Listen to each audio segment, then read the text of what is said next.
my microphone's not plugged in. I don't know what microphone this is using. Oh no! Oh, Acon's next week. Acon's next weekend. Oh, my heart. My heart. Wow. Where's Aircon? I am a Acon. ArizonaCon? No, it's AnimeCon? It stands for Anime Convention. It's in Dallas, Texas. It's one of the largest ones. It's one of well, it used to be. I don't know if it's still one of the larger ones because several conventions have started up since it started. Yeah. But the thing about Acon is that what Acon has done is it started out as just an anime convention, but since then they've got like I guess what you could call bubble. I hear you nerds. Bubble conventions going on. So while Acon is going on, they'll also have like a comic Acon that is a much smaller convention, but it's in the same area. Right. And if you get an Acon pass, you can go to Comic Acon.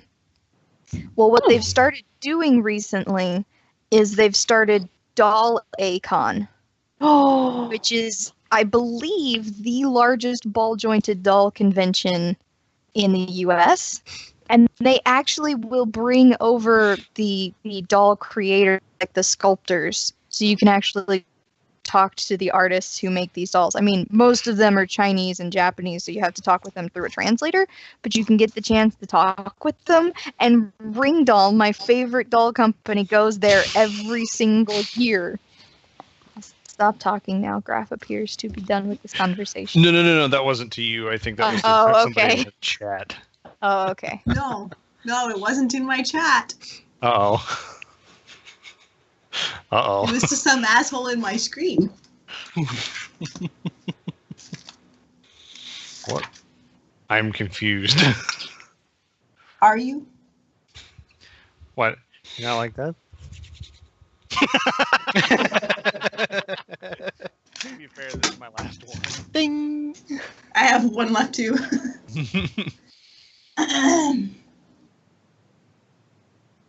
Hi. Hi.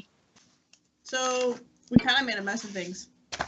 Again, but Oops.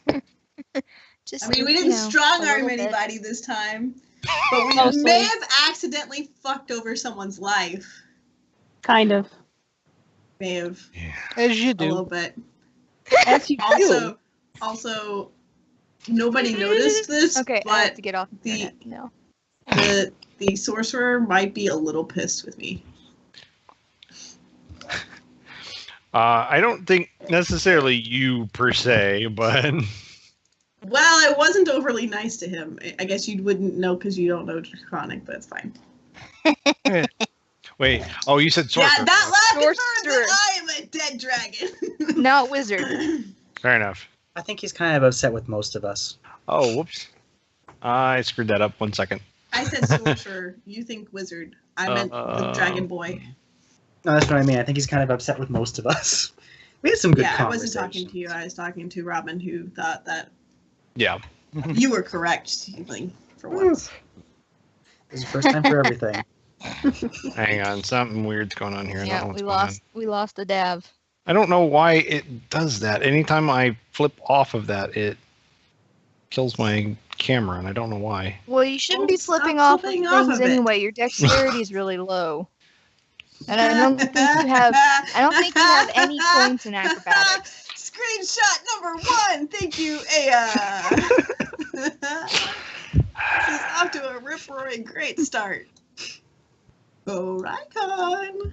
Oh, So Lord. it begins. Is Rycon in the chat? I'm gonna have to open What up are the chat you now. doing?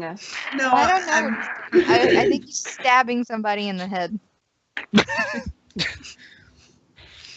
Let's see. I gotta clean it. Gross. It has On wizarding mine, it was bits going on through it. Mac's room. On mine, it was going through Daph's head. Yep. Oh, I see. Stop that. Stop that. Wasn't much Right. resistance. Stop that! Stop that! That's like Mr. Silly. G telling me to be good. That's because you're pretty close to Canada as it is. Not much What? space to break through. What? I'm talking to X. Yeah, I know, right? What? Hang on a second. Eh? Hey, Hey! we should begin the show. We're 40 Hang minutes late on. like I usual. know. It's time. I know. I gotta I'm fix this. Axel. Are you first? I Yes, think you're first. I am. Okay, go. Go. No, I'm just breaking the line because that's what I do. I talk to bows. I kill things. I'm told to kill my teammates, but I don't do it because I'm dumb, and I just break lines. But I am Axel. I am played by Terashima.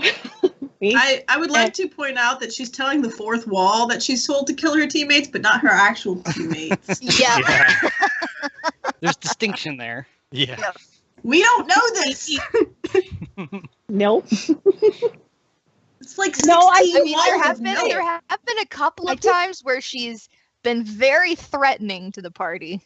Yes, and I Yeah. did say I am Yeah. being Has told crazy to kill eyes. you, But to be Makar. fair, that's usually to me, and most people are that way to me, so it doesn't really show much. And I did verbally say that I told Makar, the bow is telling me to kill you. You're lucky I'm not. Yeah, but that doesn't mean Yeah. anything. I've told him that a writing desk is a raven. Wizard. Red robes. Next. Hi, I'm Klaus. I'm the wizard. I do wizardy things. Try not to set myself on fire. You know, the usual. Right now, I'm not having a very good time today, though. This is going to be very interesting. And I believe next is. Hi, I'm Flip. And I've made a breakthrough. Oh, Check no. this out. Oh, Okay, shit. see this little guy? This is coal, okay? And according to my calculations, Oh no. if I sit on it for about 2 hours, Oh God. I get a diamond. So, I'm going to put it in here, Oh Lord. pull it nice and tight. Oh God. All right, we'll see you in 2 hours. If it does become a Tara, diamond, it's way too tentative. Tara, that is not our fault. I think there's a joke in there about somebody being a little too uptight, but you know. But Yeah. There's a couple other jokes in there, but we haven't gotten to the rating one Yeah, yet. let's. Yeah. Next. Hi, I'm Grufoniac, and I play Raywood Silverfox, the Dragonborn. I started off this campaign as lawful neutral, or good neutral, or neutral neutral. I don't really know, but it's now chaotic neutral because, well, it's a lot more fun to play. Yep. Also, that's the horned one, Hey, I'm Makar, wherever and the hell he is. I want to be a hero, but you know, there's just things like dum talking, and now giant firefly lights and people turning to smoke, and just if I had known what a writing desk was and how to send it, we probably would have avoided all this. But I don't know anything, so let's just go on talking about our benevolent DM who's brought us to this point. How about you go water a lamppost?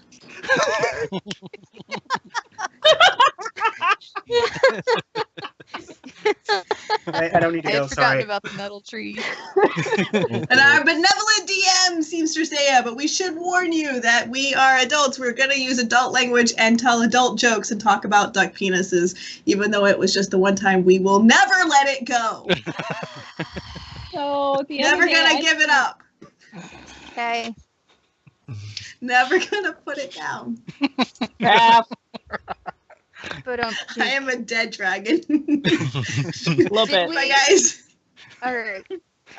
So do you guys want to do a recap of what happened? Yes, we should do a recap of what happened. Okay. We should. Who's got complete notes is a better question. Because I think I have enough. Where did we?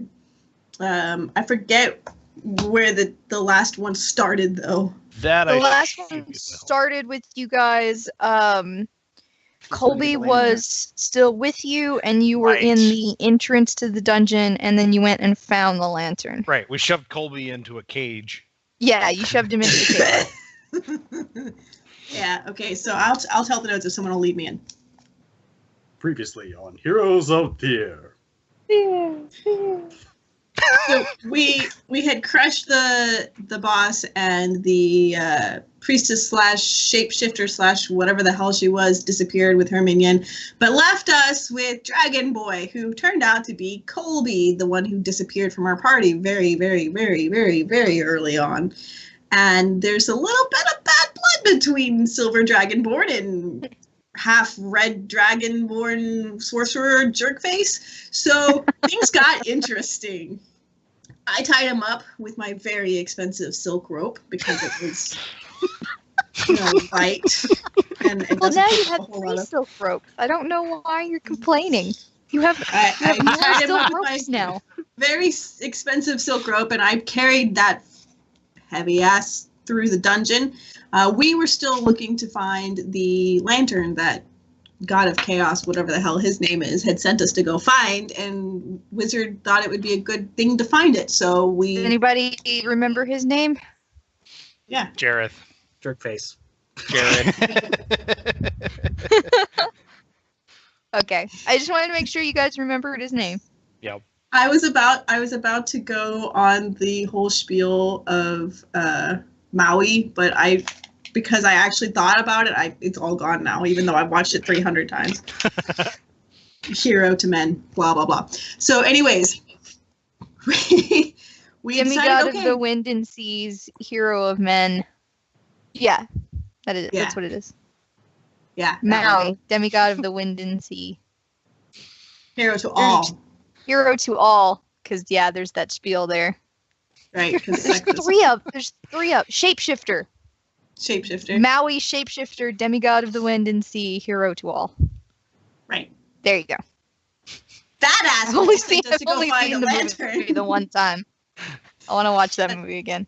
And Wizard decided we should probably keep our promise, so we go and find the lantern. Lantern's trapped, of course, and there's like a whole bunch of silence casting and picking up of lanterns and shit. And then it got weird. It got really weird. And then Sorcerer Boy decided that his end of the bargain was fulfilled, even though my end of the bargain was get us out of here. He said, yeah, we'll use the lantern so long, sucker, and fucking broke my very expensive silk rope.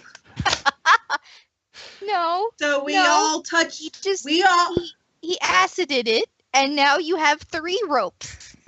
Look, when we do these notes, these are from our point of view. My point of view is he fucking destroyed my very expensive silk rope.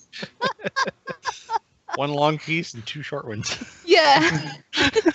Your short ones. You never, So we you all never know decide when you to. might need a small piece of rope. It's patch rope. We all decide to touch the lantern knot because why the hell not? And it poofed us into a tent which belongs to either Jareth or his companion. We're not sure which, but it seemed really personal. The elf went and climbed a tree. Still don't know what that was about, but whatever. And then we went to go find Jareth to deliver on our promise because fucker asked for the fucking lamp and we're bringing him the fucking lamp. And then he says, why the fuck did you bring me this fucking lamp? And then the lamp caught on fire and I saved the wizard from catching on fire because he doesn't apparently like that. And then the lamp became a tornado or spat off a tornado and then the lamp was fine. And then then Jerry's companion came out of the house and I don't really know what happened, but something happened. And then there was like this wounded man and Jareth was crying and the wizard was freaking out and everybody was like slack-jawed. And I don't know, I was having the greatest time of my life.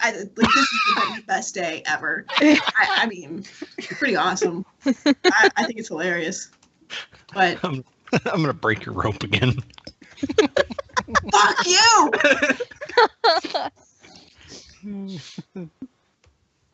Okay. So, while everyone is standing around slack-jawed, Flip sent out his what did we call it? Help desk ticket. Yep. Help desk ticket. He Yeah. sent off his help desk ticket. Okay, so for the Oh, and beginning. there was a firefly buzzing around Klaus's stuff. Oh, right. I don't know if I Part of mentioned the reason why Klaus is not doing so hot right now. that. It's because Or really hot. And Makar Yeah. screamed a lot to Four Shifter. Okay. But it does. So, the next series of events, I'm just going to tell you how it happened because your characters are all kind of in a daze. Mm-hmm. So, Well, mostly in a daze. I think this Mostly- is great. This is yeah, fantastic. mostly in a daze. But I'm taking care of the one that is in a daze, so it's fine. Well, just one day. Today. Also, the wizard and I held hands. That was a thing that happened. Yeah, that's something that happened. That is true. That was a thing. Okay, so while you all are standing around, kind of not really, not really knowing what's going on, Jareth isn't moving from his spot. He is cradling the blonde-haired man on the ground, and he's not moving. Flip will actually feel a hand being placed on his shoulder. Not me, I didn't do it. On your right shoulder. You will look behind you, and you will see that Tuppence has appeared behind you. Hi. That was quick. That was hilarious. She will. Must She have been a will. short cue. She will look down at you and she will say, Flippinick, lend me your assistance, please. Sure. She will walk towards Jareth. You will see her lean down. She will whisper a few things into his ear.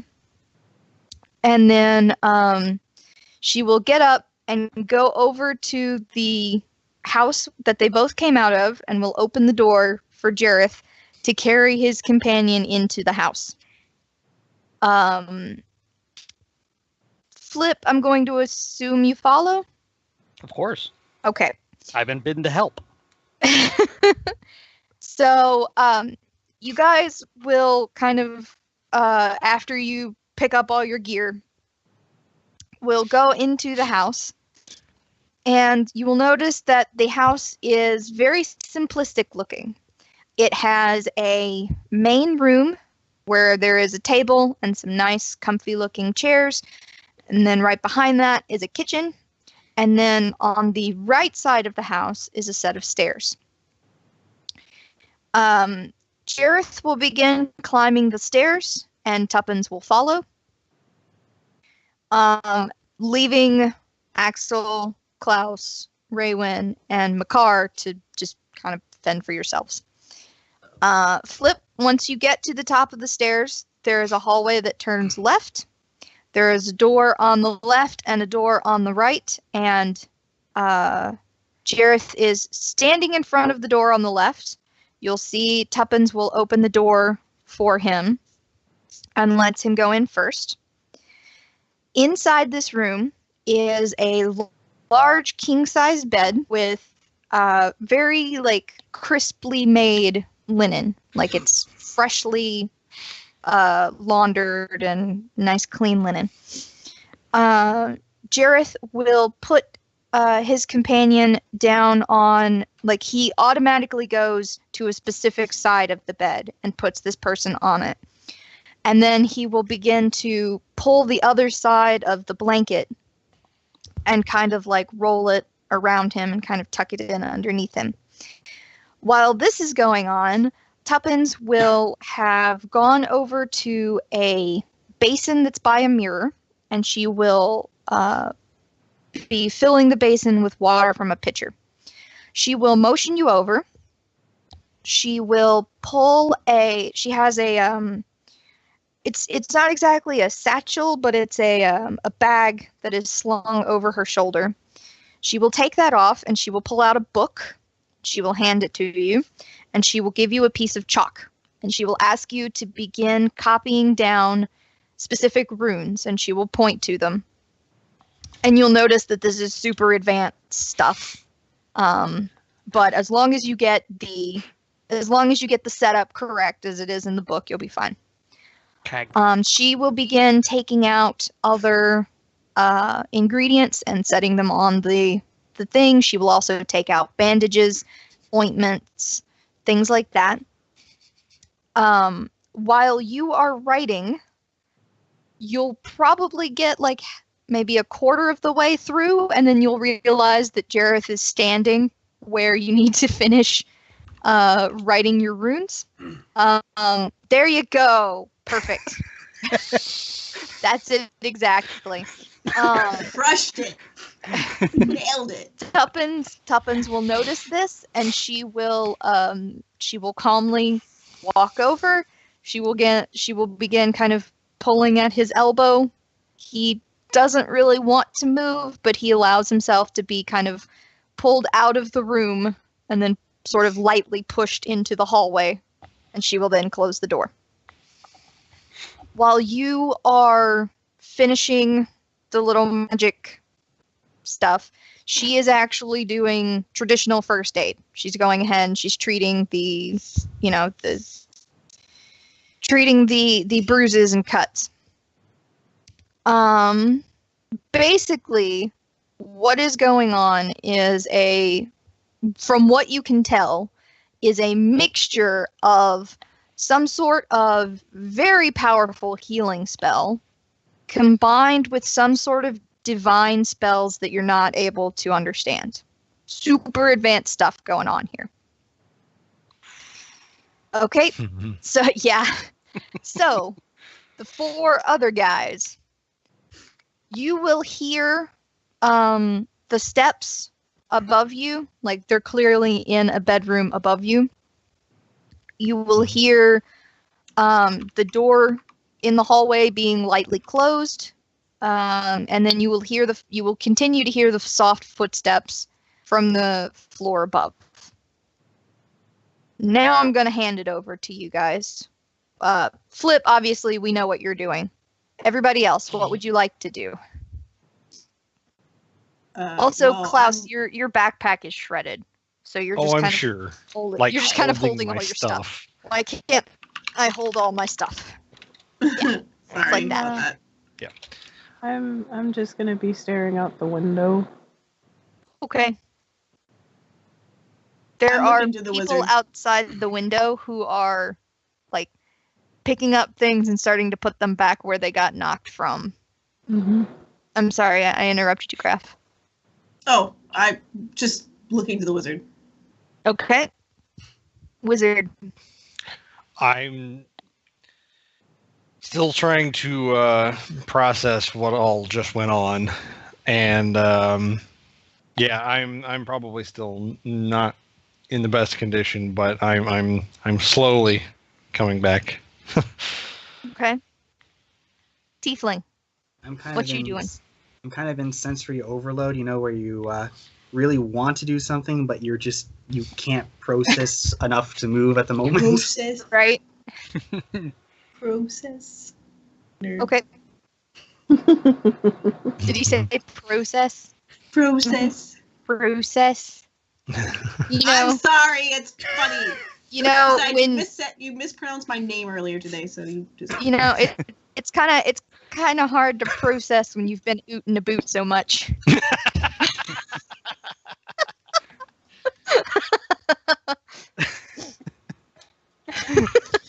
we really do love our Canadian. We only pick on him because he's just so damn nice. He's the nicest. Excuse me while I write a very kindly worded letter to you. That's right, Mac. We're sorry. We're sorry, mate. We're sorry, Mac. I can't do that one as well. All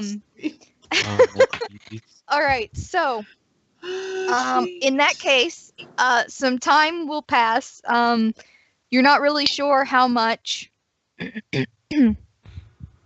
but it's we also have a Dutch Nick stream. like maybe about an hour and a half passes.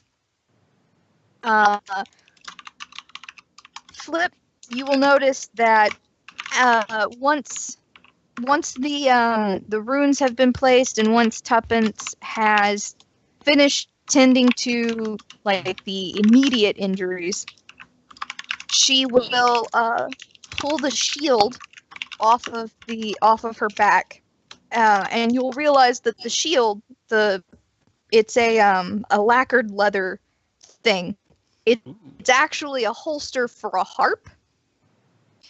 She will stand at the foot of the bed, and then she will begin playing the harp. I got a As Vuvuzela. We could, you know. Oh Lord. No. As she does, the spell will begin. And the spell takes a little while, but It's like as defragging. the huh? It's like defragging. Yeah, I exactly. could use a good defragging. Hey-o! As the defragging goes, you'll notice that the cache and unnecessary files. I don't know. I can't keep up this analogy. No, you're good. No, that's perfect. I tried. You'll see the man beginning to get better. There's a bit of color will come back in his cheeks. His breathing will become deeper and steadier.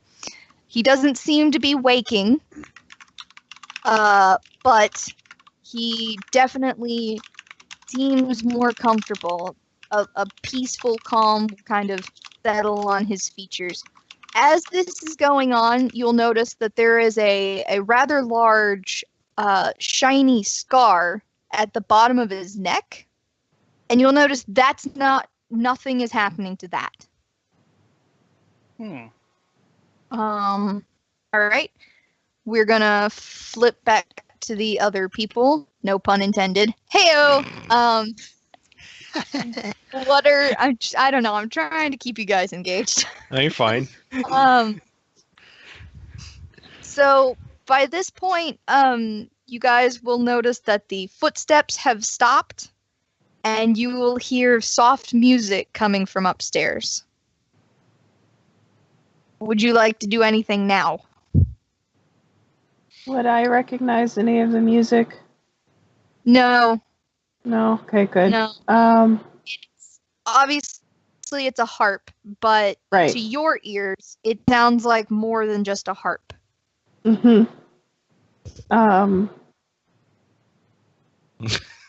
I'm just gonna leave my stuff, including the bow, on the floor, and just walk outside and go for a walk.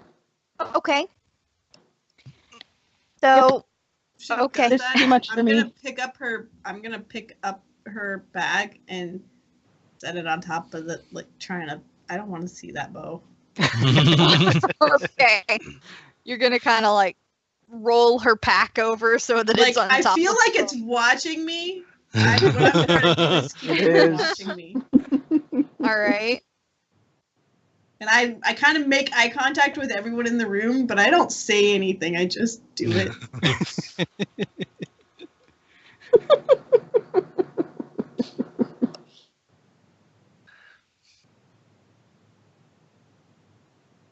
Okay. Okay. So, everyone who was still in the house, after a few minutes, you will begin to feel like you're kind of calm as well. You'll, like your heart rate will kind of slow down a bit. Your breathing will become easier. Your sense of touch will kind of fade back in. So Okay. you're now able to get a better grasp of your surroundings.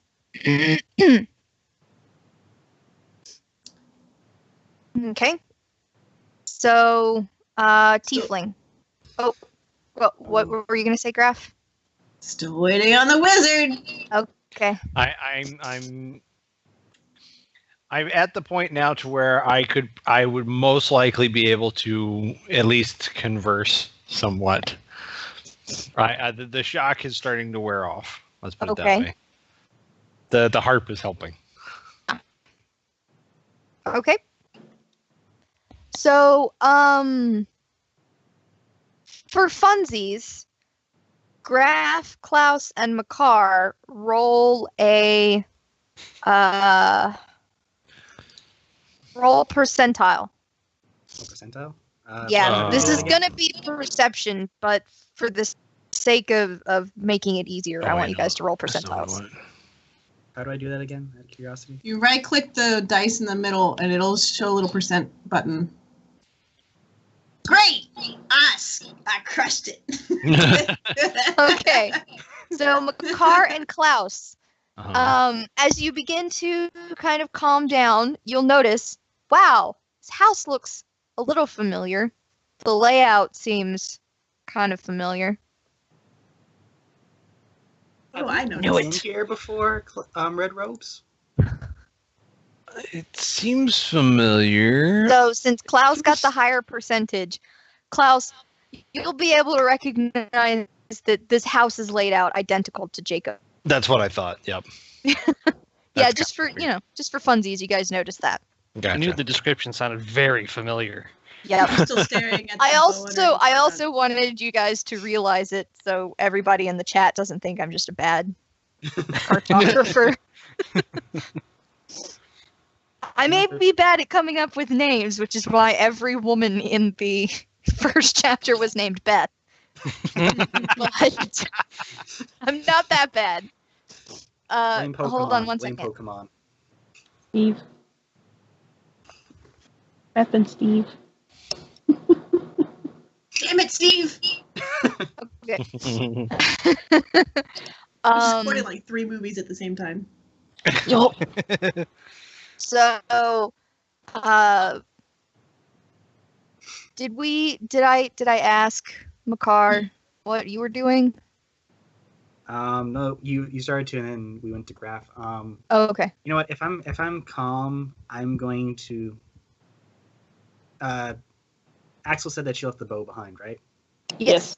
Okay. Yes, and then I covered it with her shit. Making sure I didn't mishear that. Oh, you touched that? I did not touch the bow. Just your She bag. just like No. rolled your backpack over on top of it. Yeah, she said about covered it with her shit, and I'm like, ew, you touched that? Oh, I got it. Puns. So Okay, Mac. Anyway, yeah. What I'm you just doing? going to sort of side glance at the bow and just kind of give out a low groan and be like, "We have enough problems without dealing with you right now." Oh no. Okay. Oh no. Uh-oh. You're not there. You're getting I drunk. I wish. I side eye the tiefling. So, Axel, if you wanted to, you could probably find a very teeny tiny, like, only for the people who live here pub. Like a tent, like a pub tent. Oh no. And no. you could probably get yourself a drink if you wanted. That sounds like a good plan. I like that idea. Okay. You're not there. You're inside. I'm getting drunk. All right. I just feel chill to go with my spine behind.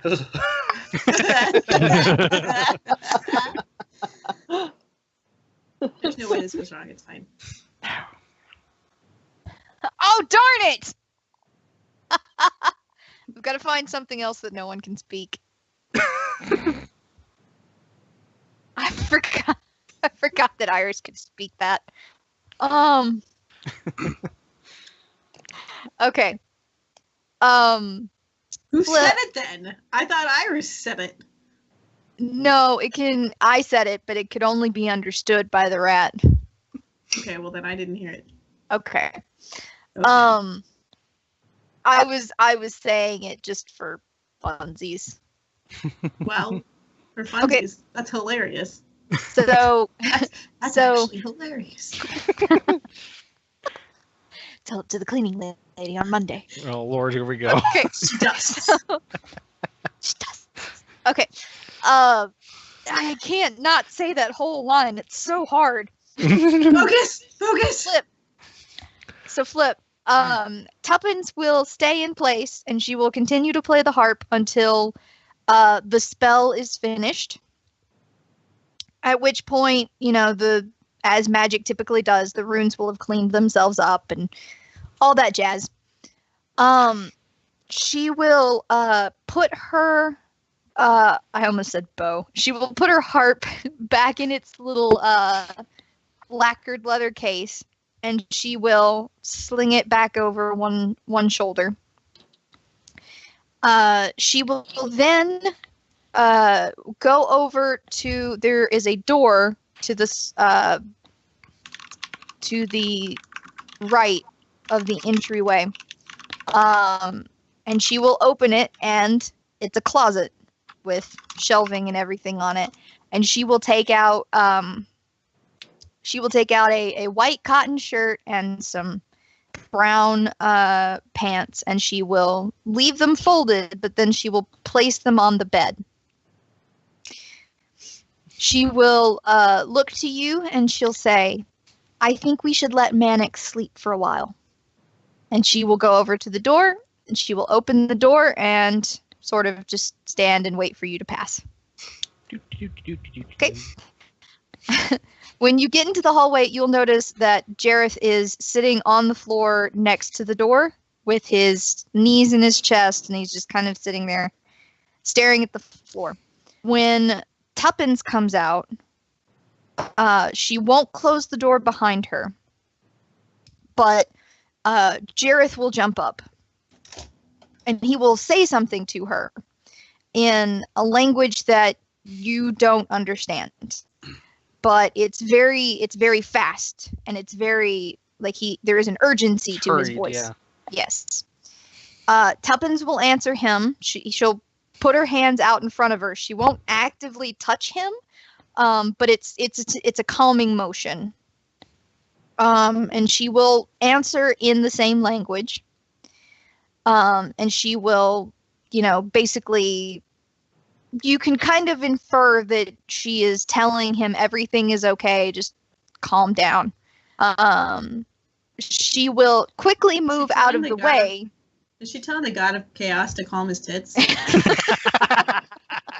Hey, Monty. She'll quickly move out of the way, because when she finishes, he's going to rush into the bedroom. You will hear the sound of wood on wood as if he's moving a chair as Tuppence closes the door. She will begin walking down the hall and then down the stairs. So Klaus, Carr, and Raywin, you will see Tuppence come down the stairs, and she will give the three of you a small smile and a little bow, or a curtsy. And she will say, if you have need of me again, simply ask Flipenick to contact me. She will walk over to the door, and as she's leaving, she's got her hand on the doorknob. She has a tiny smile, like kind of an inward smile. She will turn to you and she will say, "I'm sure you can make yourself at home." And then she will leave. Oops. I forgot I was in Infernal. Oops.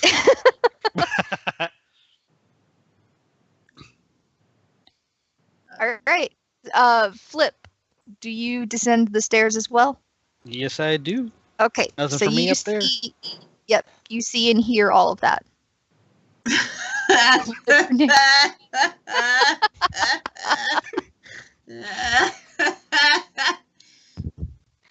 All right. So.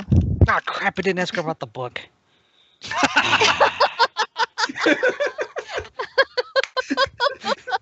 I mean, you could send another help desk ticket. It's not that urgent. It's the weekend. They'll never get back to you. Yeah. All right. You guys can talk to each other now. All right. So now I am 100% handing control off to you guys. What are you going to do? I will to the dwarf. What'd she mean? Make ourselves at home? What? Why? This is have a seat. If you're hungry, maybe grab a bite to eat. Yeah, make yourself at home. Yeah, watch. I'm walking in the kitchen. Oh Lord. Okay. And I'm just like. So. Is there any bread around? In the kitchen, you will notice that the kitchen is kind of in disarray. It's like a single guy's kitchen. But in one of the cabinets, you are able to find bread. You will also notice that at the back of the house, there is, it's at the top of where the stairs would be. So it's like, it looks like it would be, just opens up into the stairs.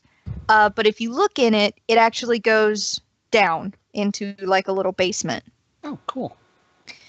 But yeah, you are able to find some kind of stale bread. It's still good, but it's just a little on the tough side. Bread. In one of the cabinets. Nom nom nom. Okay. So while he's doing all of that, I will actually say, so flip and kind of look at my car. How? Yeah, what? How's the situation upstairs? Well, taking a nap. Who? You got better. Well, look like it. Took an arrow to the knee. Excuse me. Yeah. Got better. So, Tuppence plays a pretty mean harp. Did you guys hear that? I did, actually. I'm surrounded by idiots. I had no idea. That's so awesome. Who the hell is that guy? Fun aside fact that you guys have no reason to ask. Tuppence is a bard. I figured. Ooh. Yeah. Not surprising. That's how she casts her spells. Not surprising. Okay, continue. I'm sorry I interrupted. I didn't know when that would ever come up in game. Yeah, I kind of figured from the instrument that she was probably either at least a bard or part bard. Yeah. Part bard. Mom's part bard. Part bard. Well, Klaus, to be fair, I didn't see the other end of the help desk ticket. I just saw, I wrote my issue and sent it off, and then she fills out her end, and it gets submitted back to the system. It's not been updated yet, so I have no further details. I hate you so much. See. Well, she's got to get back to the office in order to update this, I love it. I love Have you it. guys ever thought of switching to an organic system instead of hierarchical? Oh, Lord. I regret asking now. Well, let's see. I prefer organic. These aren't idiots. Hey, I read a book. Anyway. My head. So, okay. To get us back on track, Mhm. Axel, as you are hanging out in the pub tent, Mhm. there will be a lot of discussion about what exactly happened. Some people think maybe one of the performers was trying out some kind of arcane thing for the show and it went wrong. That seems to be the general consensus. But you will also hear people lamenting of the fact that, it doesn't matter if the arcane thing worked since the carnival is probably going to be closing down soon anyway. Then you will notice, as you look out into the street, you will see Tuppence pass by. And she notices that you have noticed her. She will give you a small wave, and she will continue walking. I will finish my last drink and go back to the. Okay. The door's not locked or anything. You can just walk straight in. And apparently just help yourself to the kitchen because... I go find beer. It was gonna go bad anyways. Okay. So there's not any beer in the kitchen, but if you go down into the basement, you will notice that the basement is set up in such a way that it's actually like a food cellar. So it's designed to store food. It's like an old-timey kind of icebox kind of thing. Oh, yeah. So you're able to find a rather large, for a private home, keg of ale. And it's got the little stopper on it, so you can just fill your glass up. Excuse me. All right. What is everybody else doing? Well, I was trying to ask the dwarf Okay. who the hell that man was, but he just was too busy stuffing his face. Well, I was hungry. Yeah, you guys were trapped down in that basement or that dungeon like all night, or probably longer. Mm-hmm. Who the hell is he? I don't know. Like I said, I didn't check the help desk ticket. It's not updated yet. Like even you pointed out, it's the weekend. I can check it on Monday. Does he have a name? I'm gonna walk in the room. I can go upstairs and ask. No. No. What's wrong? There was a name. Sit down. There was a name. I know. I was mostly asking if you paid attention. There was a name. Oh, that's dirty pool, Robin. There was a name. Do you remember the name? Dirty pool. Manic. I remember what comes to mind. Yeah, there you go. Mannix. Mannix. There we go. Mannix, okay. I heard Manic. Sorry. Interesting. Yeah. That's not a name I'm familiar with. Yeah, I don't know. Who the hell is he? I don't know. He's a guy. Dude. Guy. He's this guy. You see? So. You know what? Fuck this shit. I'm walking up the stairs. Oh I'm gonna Lord. fall Wait. behind her. Before you go, hold on. Take the sandwich up there too. Oh Lord. So. What? Before, I take the sandwich. I'm like, I'll make him eat it. Hey! And I keep going. No. Okay. I have the sandwich in my hand and I'm pushing the elf back. Okay. My elf. Okay. So, Stay. as you go up the stairs and down the hallway, the door is not completely shut. It looks like someone tried to shut it and then like lost confidence halfway through.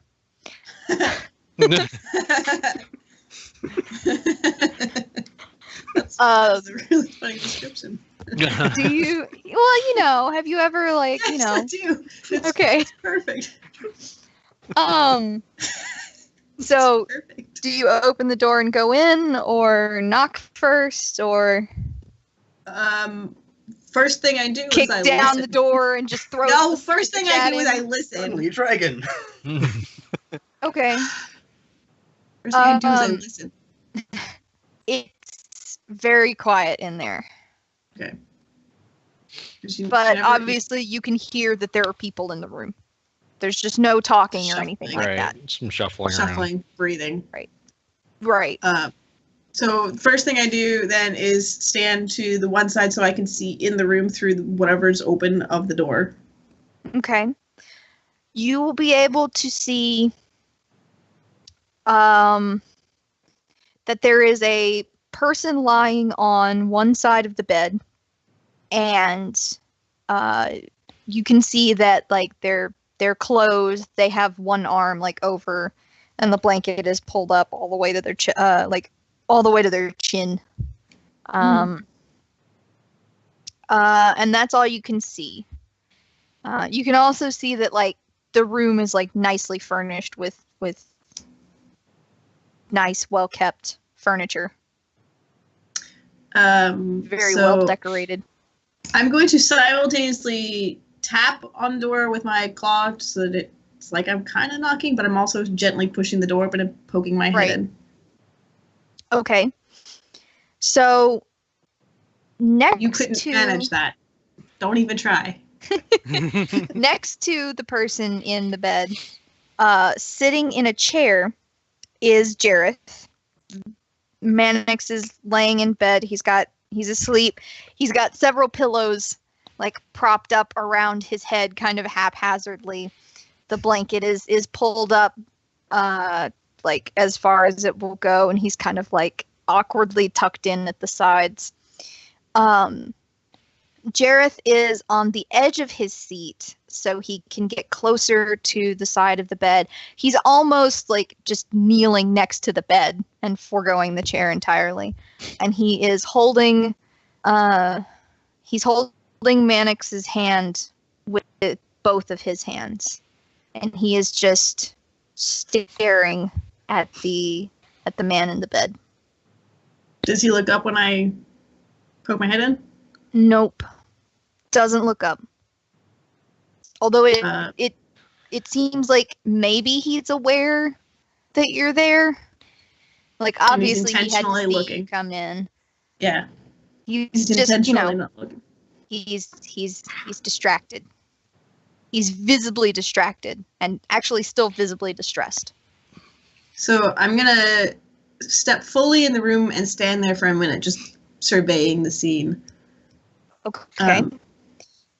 Mostly just out of like that, you walk into a hospital room and you don't say anything for the first few minutes. You just stand there. Mm-hmm. But I am also looking at the room itself. Okay. Like what's on the dresser and stuff like that. All right. So this room is obviously a room that two people share because there are clearly some things that look like they belong to someone and then like things that look like they belong to someone completely different. His and his nightstands. Yes, his and his nightstands. One nightstand will have like a little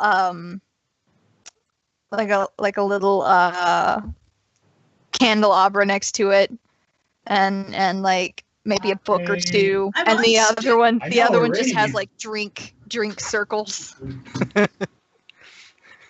Ooh, hi hands. Ooh, Well.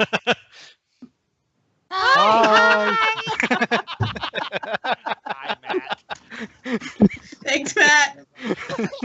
Sweet. Leslie, Matt. I'm sorry. His and his nightstands. It was great. His nightstands. A wild Matt appears. So there is a chest of drawers that has like a lot of knickknacks. Some of them look pretty old. Some of them look kind of new. On one side of the room, there is a weapon rack. And on the weapon rack are like there are a couple of staves and like one or two swords. And there's an empty slot on the furthest side. There's a closet door. There is a little basin on an elaborate wooden stand that is currently like half full of water. The bed is, like I said, it's a king size bed with like nice crisp soft linen on it. It looks like maybe there were like 4 pillows, but they're all on one side now. I think that's about it. There's a window with some light coming in. So I stand there just letting it be super awkward for like 2 or 3 minutes. Okay. Was there anywhere else to sit in the room? Like I'm trying to picture you've got Jareth in a chair holding the man's hand who's laying in the bed. And I'm assuming there's a nightstand on either side of the bed, so his chair is probably in front of a nightstand, which then I could reach around and put the plate or the hamburger or whatever the hell he gave me. Sandwich. Put that on the nightstand. But would I be able to like sit in a chair across the room or something? Yeah, Silver dragon back. We'll say there's a second chair. Okay. There is a nightstand. The nightstand with the books and the candelabra and everything are right next to Jareth. In fact, he's between you and the bookstand or the nightstand, but you'd be able to walk around and put the sandwich down if you wanted to. Okay, so I'm going to slowly do that. I'm watching him the whole time because, people in distress can be really unpredictable, but I'm gonna try diplomacy here. So I'm gonna walk slowly, watching him. If he looks up at me at any point, then I'll speak. If not, then I'm just gonna quietly put the sandwich down beside him and sit in the chair. Okay. The chair is actually on the opposite side. Not gonna move it, just gonna go sit on it. Okay. So. And not comfortably either, just kind of like very my bum is awkwardly in the chair because that's what chairs are for, but I'm not. Yeah. I'm fully aware that that is his chair. My bum is on the chair. Oh, Lord. The 90s joke for you. Oh, man. Stop that, you. Bum is on the cheese. I agree with him. Stop that, you. So, The 90s Jareth, guy. when you set the sandwich down on the nightstand, he will kind of look over at it for like a brief second, and then he'll go back to just staring at Mannix. He'll look at the sandwich again, then he will very gently, as if the other man were made of porcelain, he will lightly set the hand down on the top of the comforter. He will then pick up the plate that the sandwich is on, because I'm assuming you put it on a plate, Flip. Oh, of course. He'll lift up the plate. He'll move the books so that they're now on the opposite side of the nightstand. Now I feel like a moron. He will then put the plate down, and then he will go back and he will like ever so gently like scoop up the hand and hold them in both of his hands. You will, like, if everything is super quiet and you listen really hard, you will hear like a very croaky sounding thank you from his side of the room. But it's very soft. You might even question whether or not it was a thank you. Fuck you. I didn't say that. That was what I may have possibly heard. Just making sure that was not set in character. Okay. That would make things awkward. So downstairs we have Axel is getting some food and drink. I'm assuming Flip is roaming around the kitchen as well. Oh, of course. The dwarf. Makar, I forgot your name.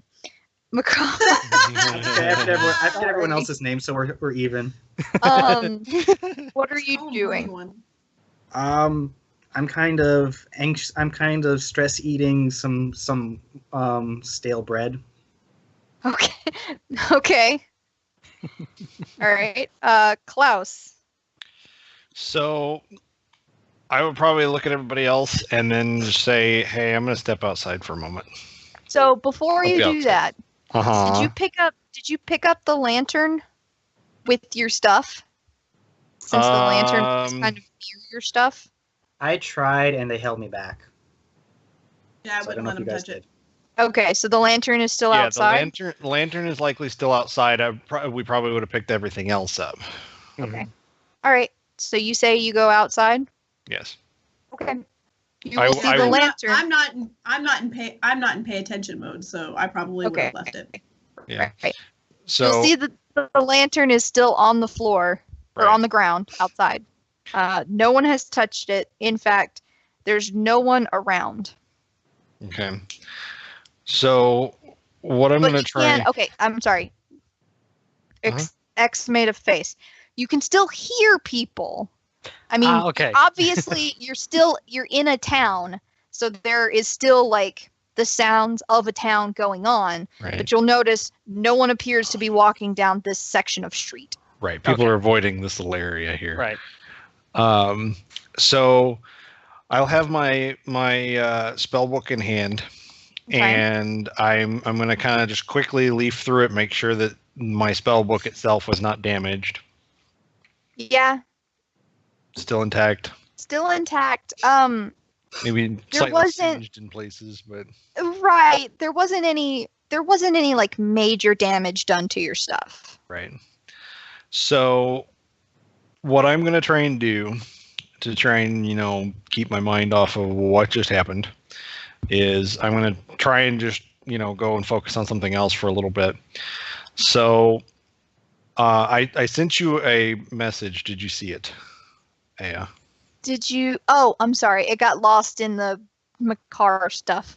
Gotcha. Sorry. Should be.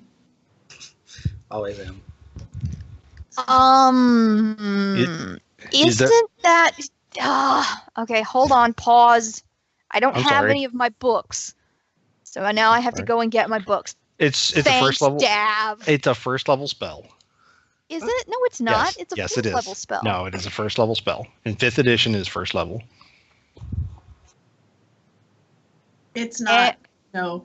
Is Ooh, it? it's shinier. God. Let's see what happens to it. Let's see. Keep going. Yeah.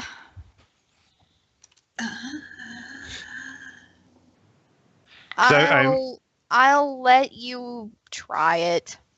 Okay. Which Well, is not as good as I'm going to allow. I didn't think this was a first level spell. It is. It is. In 5th edition. Okay, so what I want to try and do All right. is, and basically I have this shield spell, which is also a first level spell. Mm-hmm. What I want to try and do is, I know that shield is basically a layer of force that basically surrounds a person, to where nothing can get through the shield coming in, right? So my thought is, I want to try and focus that into a horizontal disc. Okay. Basically, I want to try and experiment with the shield spell to see if I can actually teach myself floating disc. Okay. Because I have no way to carry my stuff. I think I was thinking of a Mordenkainen spell. No. This was originally it was called Tensor's floating disc. No, I know. There are several. But there are several Tensor's spells. That is true. Just like there are several Mordenkainen spells. That is true. In this case, guess I was thinking of a Mordenkainen spell. I gotcha. Yeah, in this case, floating disc is a level 1 spell. Okay. I will let you experiment with it, since you're messing around with a first level spell and you're attempting to replicate a first level spell. You don't have to do any rolls or anything. Okay. However, I am going to. Dang it! No, stop. There we go. I couldn't get the dice to do what I wanted them to do. Mm-hmm.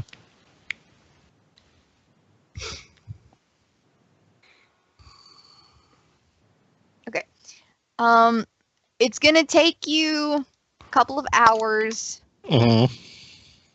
and you'll be able to form the disc. Okay. But you don't have the spell yet. Damn. Okay. So you have to go the long way every time you want to do that. Right. You're able to get it like. Right. It takes a little time. Right. It will take the amount of casting time plus half. Oof, okay. So what, it takes an hour? Oh, yeah. Right now the duration is an hour. A casting time is 1 action. But okay, so it will take you. So it takes you 2 actions. Okay, actually, you have to summon the shield, and then you have to get the shield to form a bowl. Here you go. So floating disc actually happens to be a ritual spell, which means it takes 10 minutes to do the ritual without actually actively casting it. Okay, that's what I meant. It takes you 15 minutes. Okay. Takes you 15 minutes to get the shield spell to work the way you want it to. Right. Okay. Okay. Anything else, Mr. Fancy Pants? Hey, I'm rule person. This is. Hey, I punished him with another screenshot, so you're welcome. Oh, okay, cool. Okay. See, now I've lost track of the order I was going in. I'm sorry. Makar. I think Makar was next. Yeah, I'm. I mean, honestly, all I'm really thinking right now is that I really want to find Floor Shifter or Cotton. I'd even take Dum Dum at this point because he seems to know more than he's saying. But yeah, What the fuck is Dum Dum? Dum Dum, you carried him through a dungeon for ages. Oh. God, please don't. I was gonna Don't say, feel Dum Dum bad. could- Don't feel bad, Graf. I'm actively taking notes while you guys talk, and I still can't follow him sometimes. Hey, I'm the one who's making this up, and I can't even follow me sometimes. All right. Okay. So, all right. Graf. After a very long time, Very awkward silence. very awkward silence, long, sullen silence. yes, in which he does not move aside from moving the books, he will he will reach over with one hand, he will take a bite of the sandwich and then put it back. And then he as if somebody were like holding something up, you know how they like go to scratch an itch and then quickly put their hand back? That's what he does. He goes, he eats, and then he quickly puts his hand back over his other hand. So at some. Oh, by the way, are there any like drinking glasses on the nightstands? There are drinking glasses over by the basin. I meant to say that in the setting down of the sandwich, I would have looked for a glass and filled it with water. Okay. So yeah, you would have want a sandwich without something to drink. Right. There would be there would be 2 glasses on the basin next to the pitcher. And the pitcher does still have some like room temperature water in it. That's Regardless, clean. I have a flask of water creation. Oh, right, that's true. So that's a thing I would have done just because I don't want a sandwich without water. Okay. In that case, rather than taking the bite of the sandwich, he would have drank some of the water. Yeah. So I'm gonna try some, like after 20 minutes, half hour, however long it's, like after he has moved. Yeah. He gets the first moves. I say, shit. I forget which one I decided I was gonna open with. Well, hell, what happens. Continue. I'm random. I'm just gonna pick one. I'm gonna say, who is he to you? Just forward as fuck, I guess. It's me. Without looking up, in a very melancholic and like he's got something in his throat, he will say, "When Jacob and I were little kids, we used to play in the slums. One day, we found a little kid who was lost. He didn't have a home to go back to. So we took him home. And we asked our mom if he could stay. She said he could. And then he became our brother." And I'm destroyed.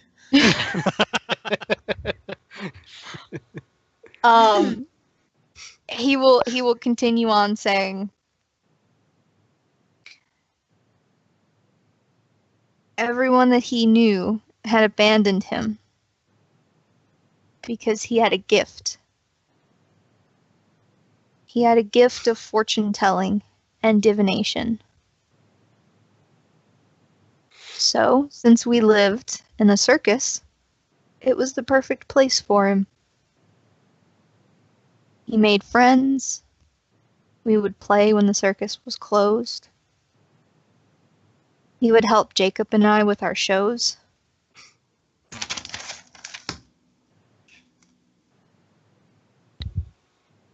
One day, Trying to force back manly tears. he will continue by saying,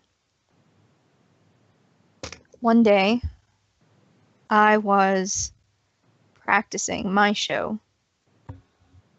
At the time, I was a knife juggler. I was having trouble focusing.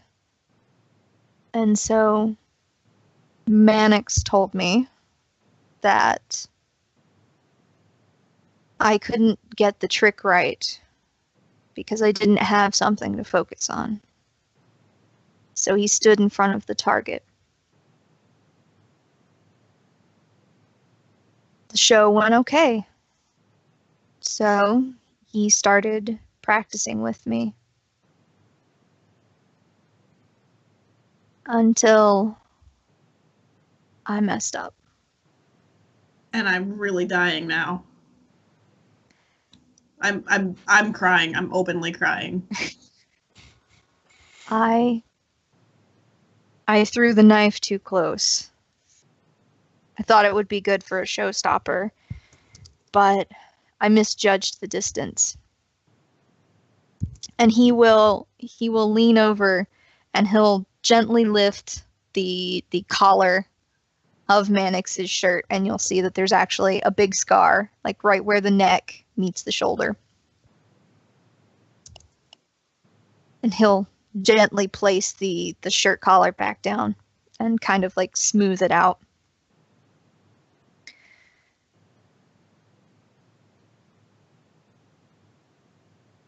As he lay there, I could feel his blood seeping from behind my hand. I promised him that if he would just come back to me, that I would make sure that nothing ever hurts him again.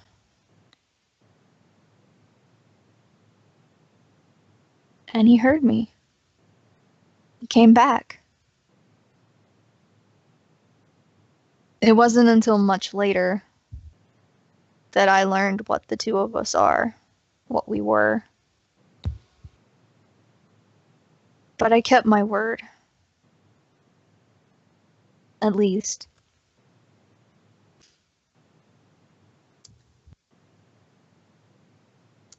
At least I kept my word. As long as I could.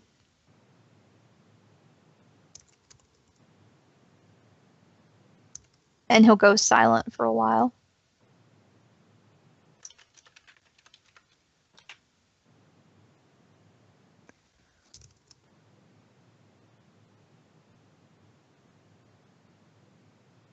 You'll be able to see that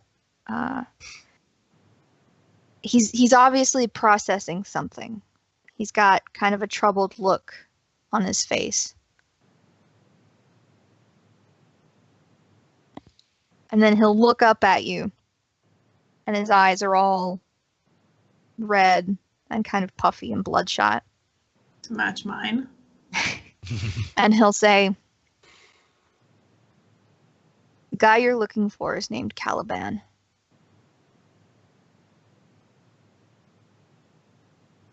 At least he's Caliban when he came to me.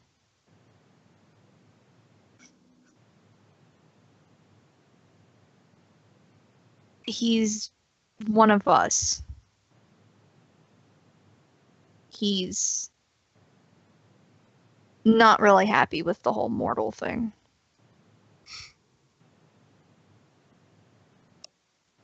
He came to me and he said that he was forming a plan.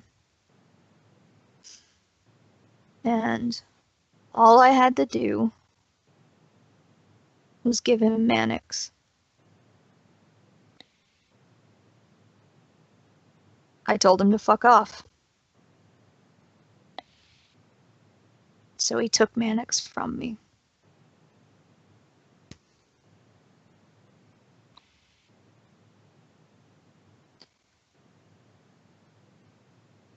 and then he'll go quiet for a while.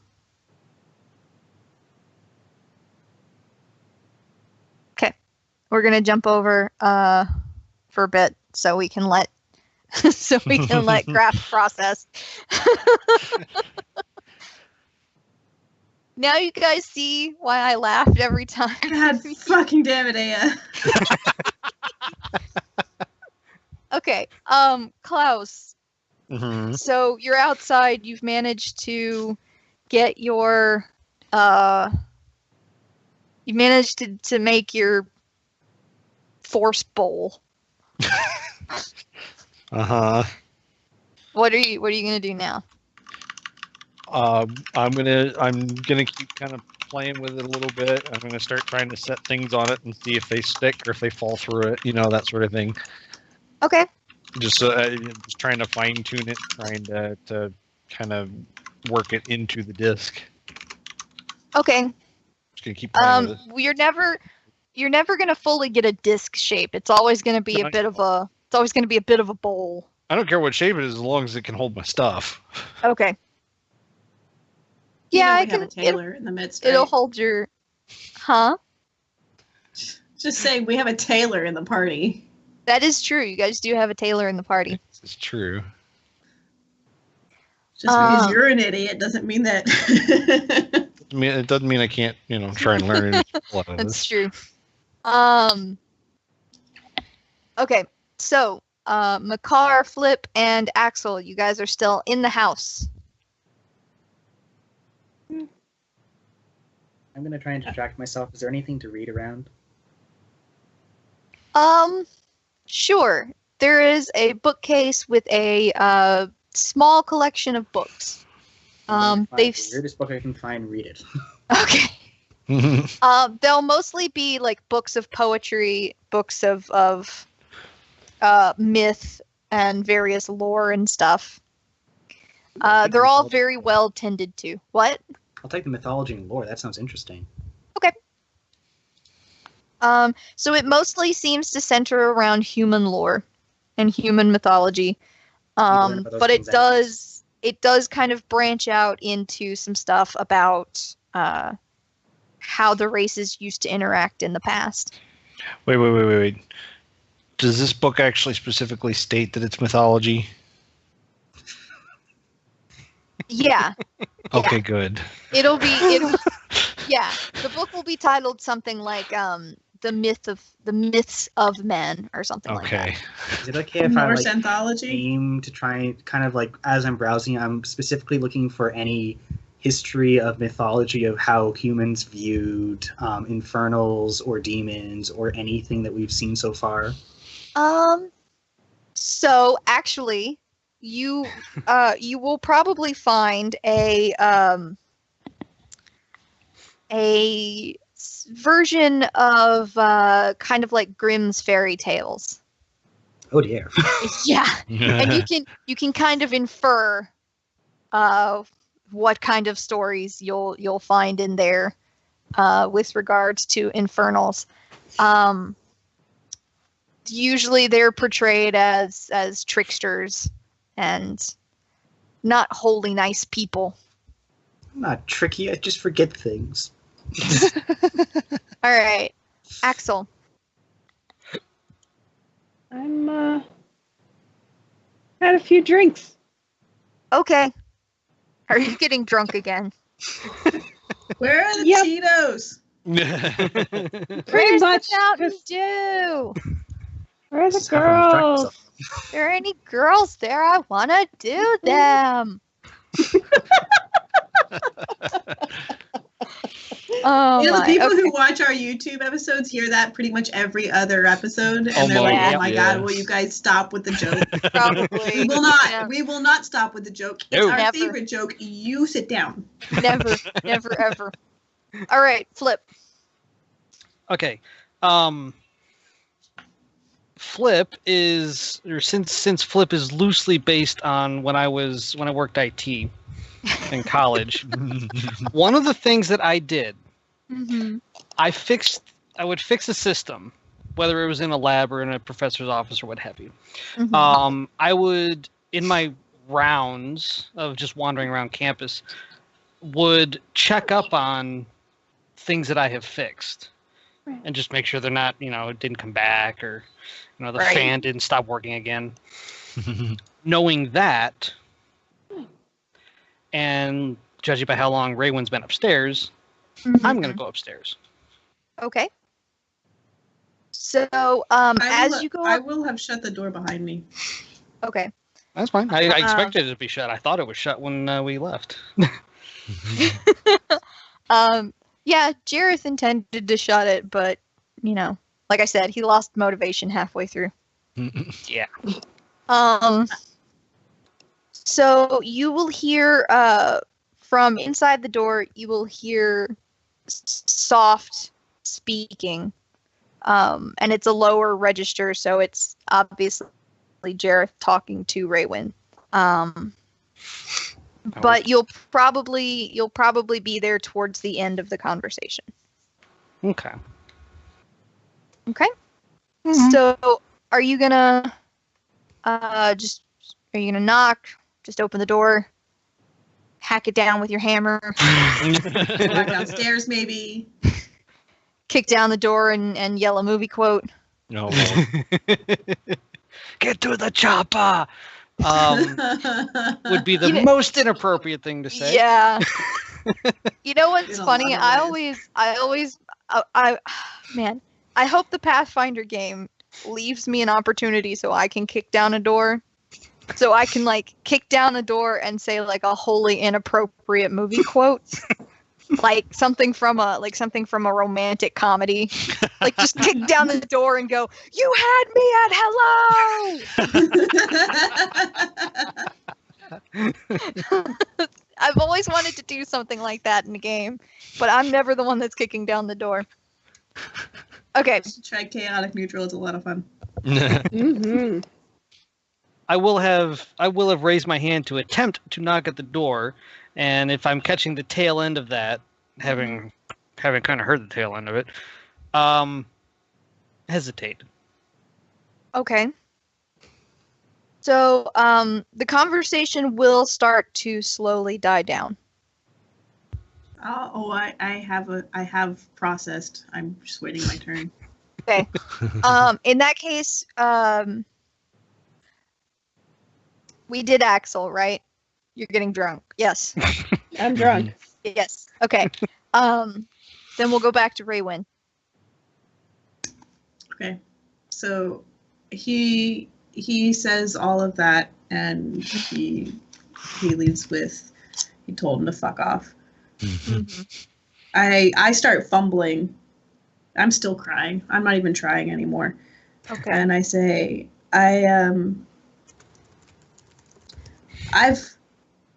I've lost both my brothers. They're gone, and it's my own fault. And I'm sorry, but I don't understand. If this lantern was such a risk to you, why did you send us after it? He's purposefully avoiding eye contact with you. And he will say, "I honestly didn't expect you to succeed."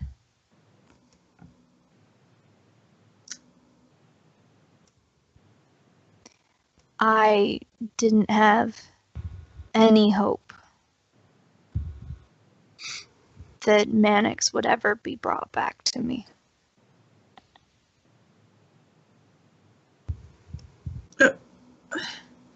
So what happened? What was that? He'll think for a moment about how to word it, and he will say, "That was Mannix. That was his power."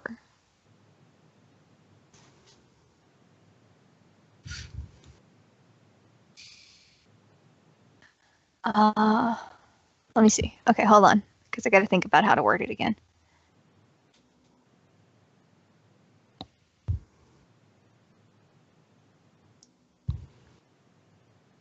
I assume that you know what we are. I nod. Not terribly confidently, but I nod. Right.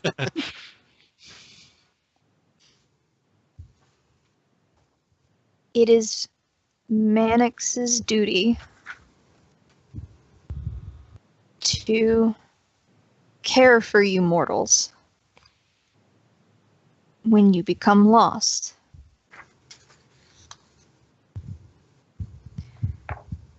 Because of this, he is able to separate himself from his physical body and become a planeswalker.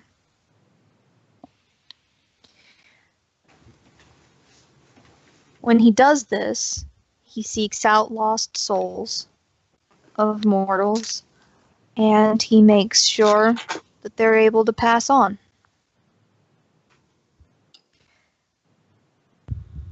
I watch after his body when he goes to work.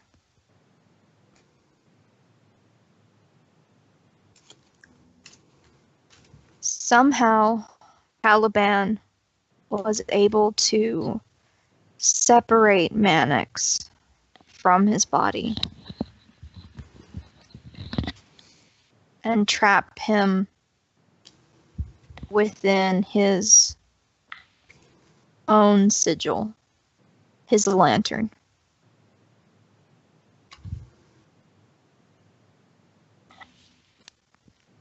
It's a remote desktop session. You're not there. I am. Well, he is. He could probably hear this if he listens at the door. Which I got also means nothing to he, throw which at him. incidentally also means he heard me say that I lost both brothers. Yep.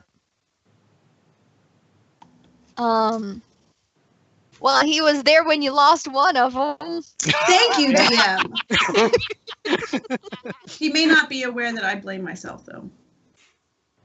Fair enough. Where was I? Fucking Right. with my brain. Trapped within his lantern.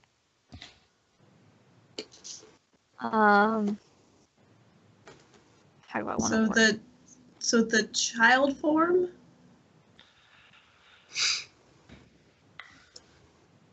I was able to pull him away before he was able to completely trap him. But I was left with a shell.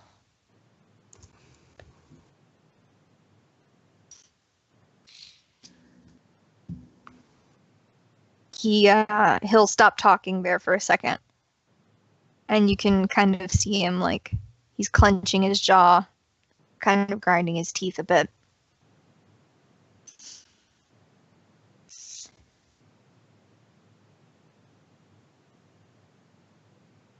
He intended...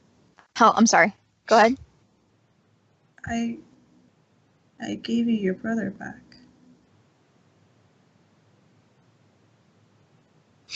He'll look at you, and he'll say, Mannix is more than just my brother.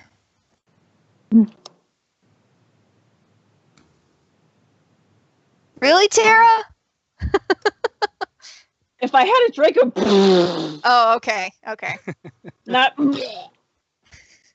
Okay. Sorry. Obviously, you know what I read. Okay.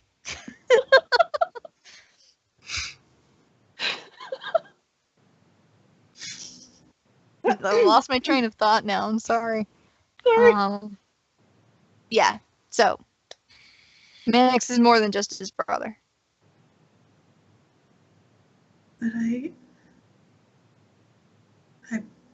we brought him back, and you have him.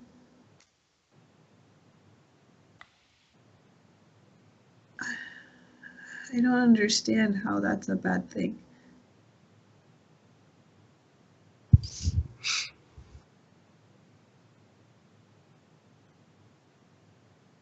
Just because Mannix is back doesn't mean Caliban will stop.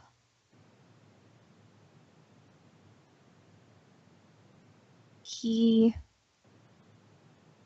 believes that the reason why we continue to fail is because there are too many of us. What do you mean, fail? This is the 4th time that we have tried to coexist with mortals. This is the first time that we tried living as mortals. Not all of us agreed with that decision. And he is rallying those who didn't. And he is trying to put himself above the rest of us.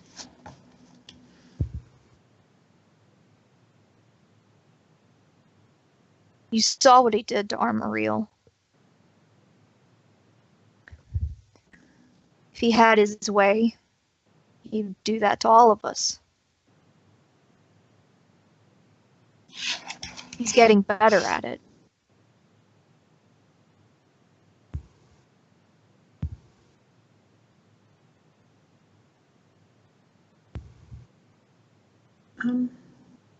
This seems like a really indelicate time to ask. And you don't have to answer if you don't. I mean, it's not like it's my place to give you that permission, but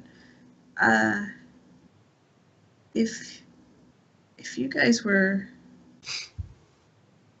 so close, why isn't Jacob helping you? Why didn't Jacob just go get the lantern?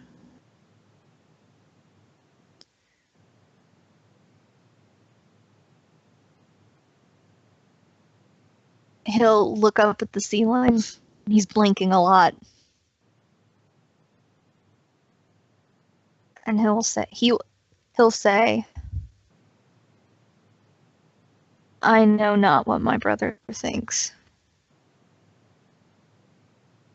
One day, we were a family. Then he left.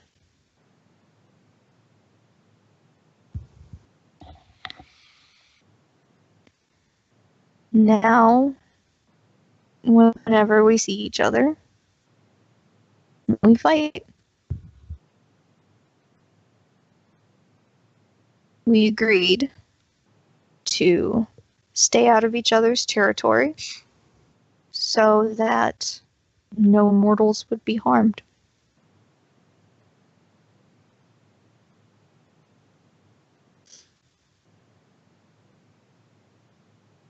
And he will have like an earnest look of sadness on his face. He legitimately does not know why Jacob left.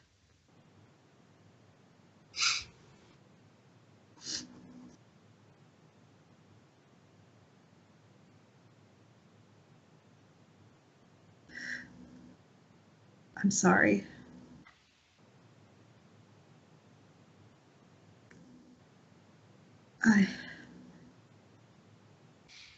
I know what I can't.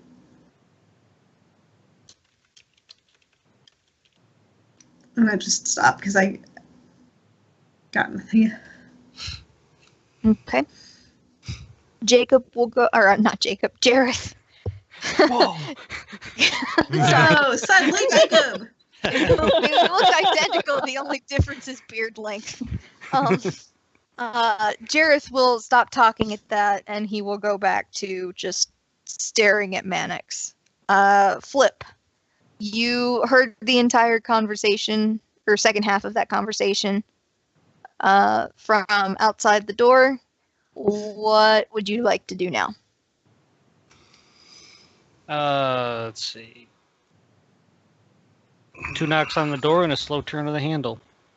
Okay. And So, I'm brushing away tears. yeah. So when you walk in, you will see Raywin like rubbing her face. Super macho. I'm fine. Yeah, there's nothing wrong. I just had some dirt in my eye. It's very dusty in this clean So room. dusty in this clean room. Fucking onions you put in that sandwich, man. Why'd you have to put so much onion in the sandwich? So Jareth doesn't move a muscle when you come in. Doesn't even look up. Just continues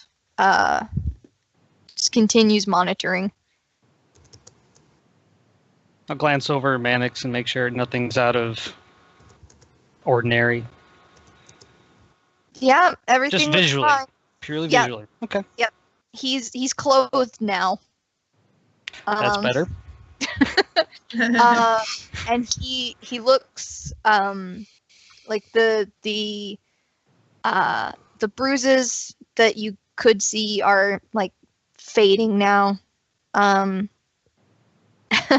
He looks very peaceful and just like he's sleeping. Perfect. Okay. Raywin. There you go. How about we go get some fruit? Maybe some veggies? And then I realized that I'm actually kind of hungry.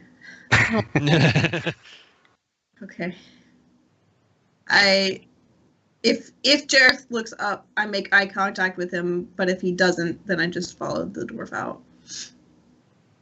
He will look up at you. He will make eye contact briefly, but he won't say anything. And then he'll go right back to his staring. Yep. That's fine. I'm gonna follow the dwarf out. Okay. So everybody who is still in the house, so Makar and Axel, Flip and Raywin will be back down the stairs. What will you two like to do, Axel? Out of curiosity, can I tell how old Raywin is?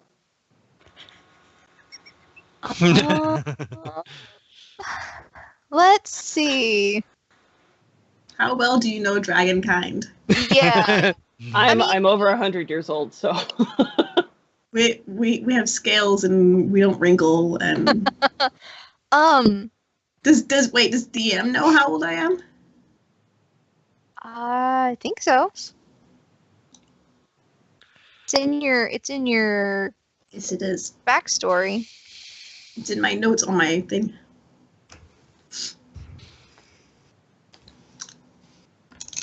Yeah. Oh, I need to change my alignment in there. Yeah, you do.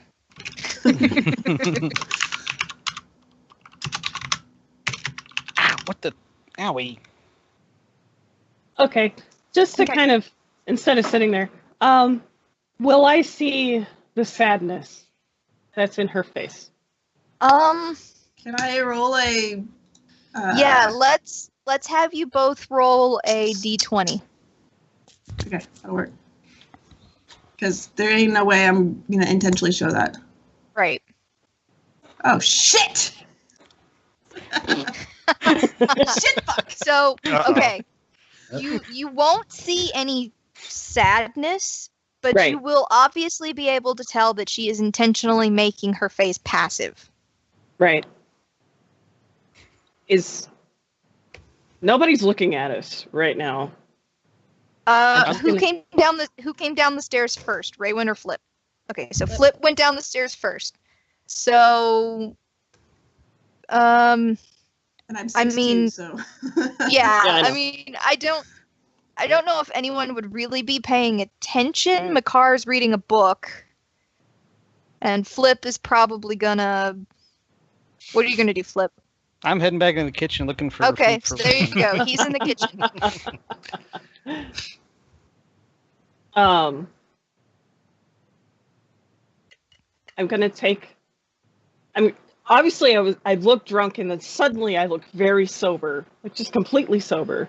Okay. I'm gonna take your claw, because obviously you're a little bigger than I am. And I'm gonna look you straight in the face and I'm gonna say, "Trust me," and I'm gonna pull you outside. I'm too tired to resist, so I'll follow, but Okay. All right. I'm sorry. We're going to do a tiny little bit of comedy. Oh no. As you go outside, you will Oh, no. see Klaus sitting on the porch. He will Oh, take a book. He will hold it in the air. He will then let the book go, and it drops to the ground in a tiny dust cloud. And he'll just look at the book. And I will likely go. Yep, there you go. He'll pick the book up, and then he'll continue doing some magic stuff. I will then sigh, look at her, and then pull her back inside. Find a room that has nobody in it. just follow You like could- the elf, shaking my Yeah, head. you can go down the street a bit. I was gonna say I can go away. Fine, I'll just dark alley something. It's not gonna be Okay. awkward. Yeah, you're able to find a quiet place, because remember, there's nobody coming into this section of the street. It's literally just Klaus sitting Just outside. go stand in the hands. Just go stand in the smoker's corner. Okay. Hands. Thank you. Thank you. He's like, what? Hi. Hi. I'm gonna take both of your paws. Not yours. But love me. Love me. Aww. Cat. I can't stand it.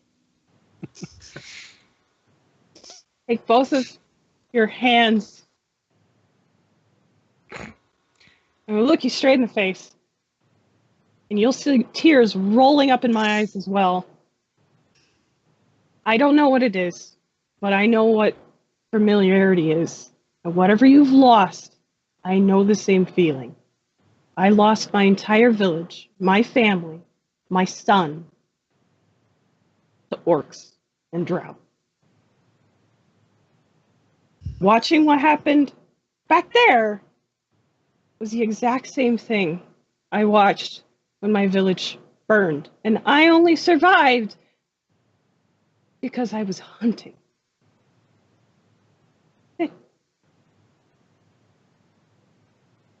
What is wrong?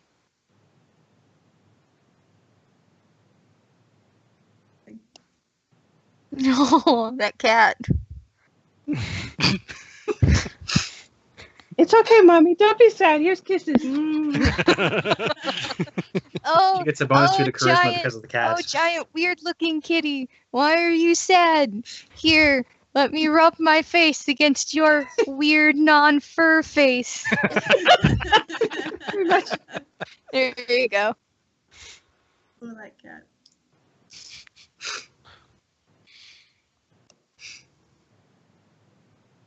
Gently nudge. Come on. Come on. Come on. It's been a long week for all of us. Oh, yeah.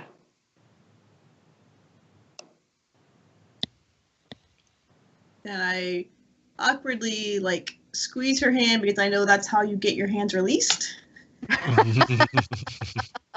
Yeah. And then offer her the flask of never-ending water. And then make a wisecrack about the wizard on the porch. Okay. Can you guys Water on my head. Over up. Can what? would they be able to see me from where they're at? I would think they probably went around a corner so you couldn't see them. Oh, okay. I thought Like it'd be that, really I think funny that if was we actually implied. wrote another book at Yeah. that point. All right. Maybe one day you can share your story. I give back the flask and I walk back to the house. Okay. I stand there for a minute watching her go. Okay. Klaus is now trying something lighter than the book.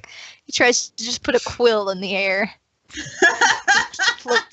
It just floats gently down to the dust. I'm gonna then pick it up and be like, "Look, it's floating," and hand it Thank back you. to him, and then go back inside. Thank you. You're welcome. Thank you, Julie. So Mhm. I'm gonna watch her go for a minute and Okay. try to figure out what exactly to make of that situation, what just happened, and why I responded the way. Like, I'm gonna overthink that shit for a minute, and then I'm gonna decide I'm done overthinking it, and I'm gonna walk back, and in theory, time my steps so that she's already inside and it's still the wizard on the porch. Okay. So, wizard. Yeah, I would say that you're starting to get the hang of the spell. Okay. So I get to So- see like one of the first or second awkward successes. Yeah, there you go. Yeah, you see one of the first awkward successes. So I'm gonna walk up and I'm gonna go blow on the quill so it blows out of his bowl. There you go. Your quill just goes flying off of the little force thing of force that you did. Thanks.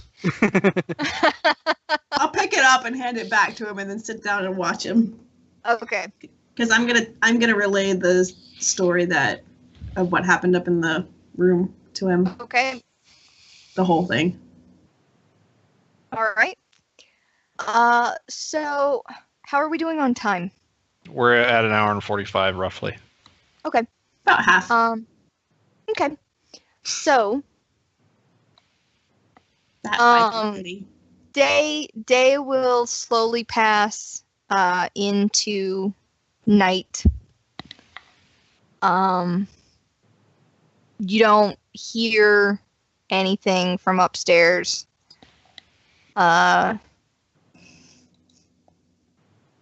Let's see. Makar, you've probably finished your book by now. Yeah, probably. So we'll start with you. How do you want to spend the night? Honestly, the entire time that they've been going, I have been looking for an opportunity to sneak out. And every time I have, they've been really like someone else comes in. So if I see an opportunity, I am going to sneak out. I am going to find a empty part of the streets or woods or whatnot, and I am going Okay. to punch a tree really, really hard. Okay. So yeah, there are plenty of trees around, so you can go find yourself a tree. Okay. Okay. If I see this happen, You'll probably see him leave. Okay. If I saw him punch a tree, I was gonna react. I don't know. Makar, would you go far enough away that no one would see? Yeah, I'm gonna go as far away as I can, like out of Okay. earshot and everything. Okay. Then I'll feel a disturbance in the force, but Okay. he just punched one of my So- kindred.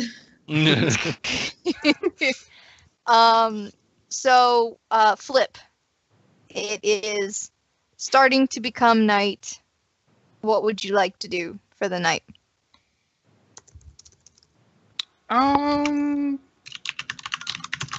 Work a little bit with the brewskis, I'm thinking. Okay. Brewskis. With your own keg? Yeah. Okay. Checking up on it.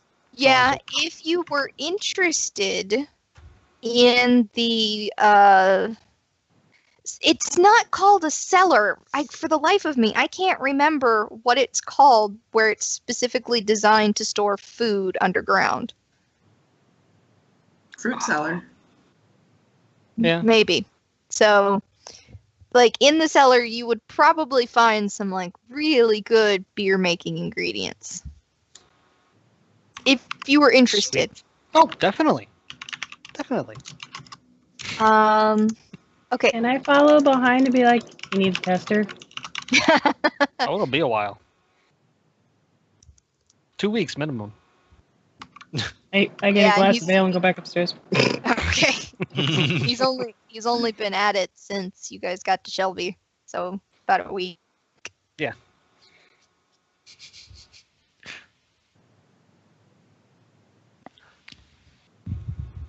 There's a spelling error in there. Called out. Oh, man. Called out. No, you used a plural when you needed to use a when the beginning of the I sentence. see it. I see it. There you go. To be fair, you know, the zeg and the zig, they look really similar. So what now? He uses You wanna say that is when he needed to use are. Yeah. We won't get into the intricacies of the draconic language. Infernal. Thank you. Infernal Sorry, not language. draconic. Yes. It just says unknown to me, so. There you go. I would have Is been in on the joke if it were draconic. Fair enough. is are a conjunction? Yes. No. That's and but. Anyways, Sorry. Anyway, yes. There you go. Okay. So, Makar is gone for the whole night. Klaus, you managed to get your spell finished. It works like 85% of the time. when the dragon Maybe a little less. if you're able to maintain constant concentration. Right. with the dragonborn next to you. Right. Uh-huh. If But- anything, that means that when she's not there, I can probably get it most of the time. So as Raywin and Klaus sit on the porch, you'll notice that down the road on either side there are people going through and lighting street lamps. But once I they have get a quiet little giggle for half of a second. once they get like maybe, let's see, how big is a football field? 100 yards. 120. 300, Well, okay, fine. 100, The end zones. Well, 20 yes. yards. Nerds. So Ah. okay, so about 100 yards either side of you. It's like, hmm yeah, they Right. stop. Like they don't go any further than that. Okay. They light the lamps, and then when they get close enough to the section of that Mhm. part of the neighborhood, they don't bother with it. They turn around. Right.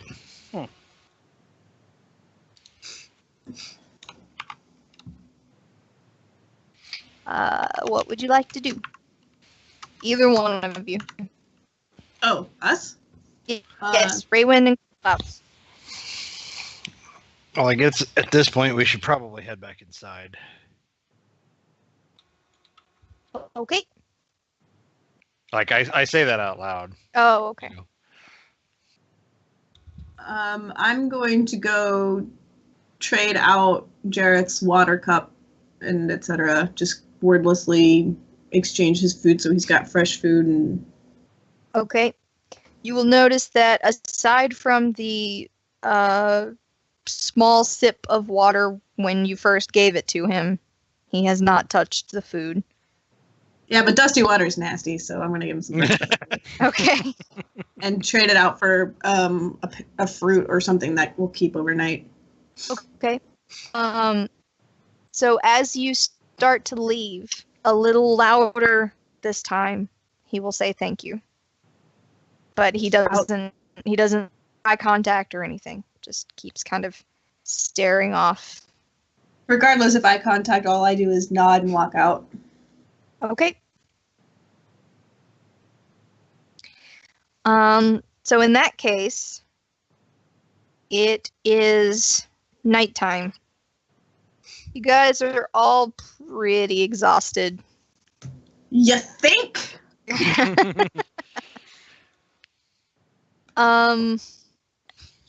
Yeah. At You some can point, either- Okay. at some point, without sticking around to engage in conversation, at some point I'm going to find an opportunity to walk by the elf and Mhm. quietly say, "I'm sorry about your village," and then just keep walking because I'm super not interested in engaging in that conversation. Okay. So are you going to stay in the house, or are you going to go out like Makar did, or Oh, what's the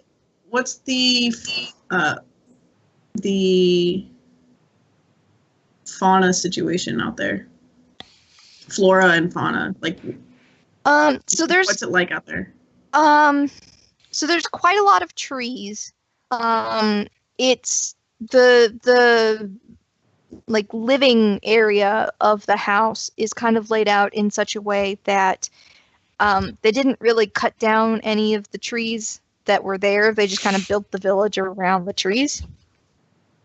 So you don't have to go very far until you find some sort of like naturally occurring like plant life, like small parks and kind of stuff. Okay.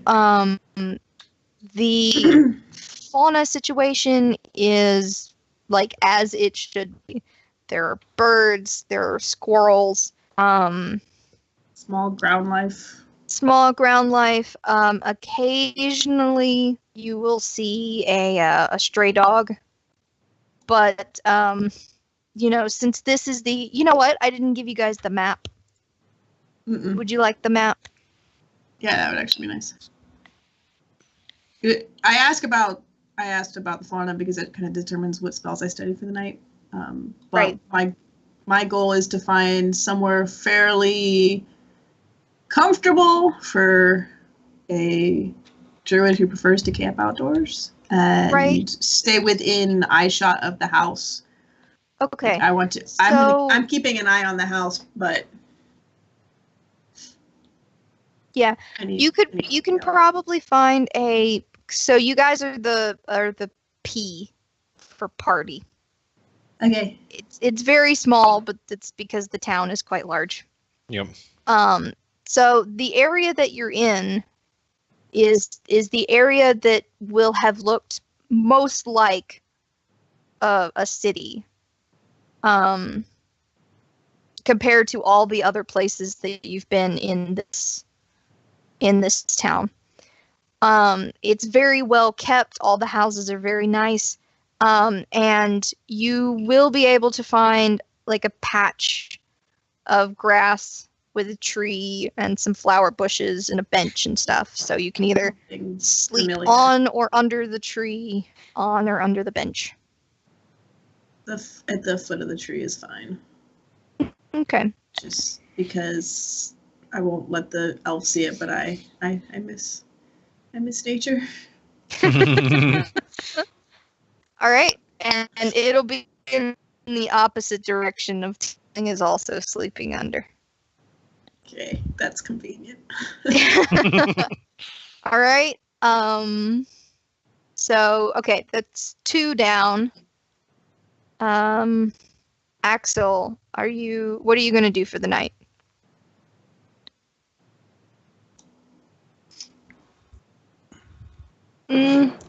Suburban, that was the word I was looking for. Nice. The area that you're in looks very suburban.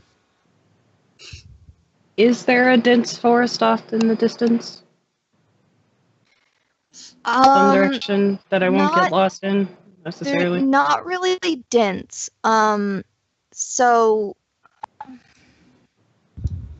it's more plains than forest in this particular area. Mhm. Like the land is very flat, so you only occasionally have a tree every now and then.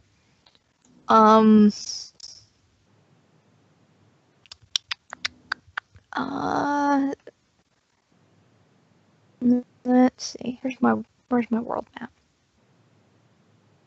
No, if there's not a dense forest, I'm just like, oh, I'm not hunting. Go back inside and we'll find a corner to curl up in. Okay. All right. So, yeah, you'd be able to find a space of floor to roll out your bedroll. So, it's like the house is quaint. It's not exactly. It's not tiny. Right. Right. Okay. Flip. I will put down in the hall upstairs. Okay. Not like creepy close to the door, but Right. I mean, yeah. Okay. Are you going to like just sit on the floor and sleep against the wall, or are you going to roll out your bedroll? Nope, against the wall. Okay. And Klaus. So I'm gonna do my normal like nighttime studying and last minute like preparing his spells and whatnot. Okay. And then so is there like a couch in here at all? Or is it just like a bunch of chairs. It's just comfy chairs mostly. There are some rather nice chairs that are in front of the dining table, and then there are a couple of comfy chairs over near the bookcase that Makar was sitting next to. But for the most part, this is where they like go to sleep. Right. It's not necessarily where they spend all of their time. No, I know. So I will look for the comfiest chair and see if I can just pass out in it. The Okay. comfy chair. The soft cushions. I'm gonna have to go watch that now. Okay. So night passes uneventfully. Let me see.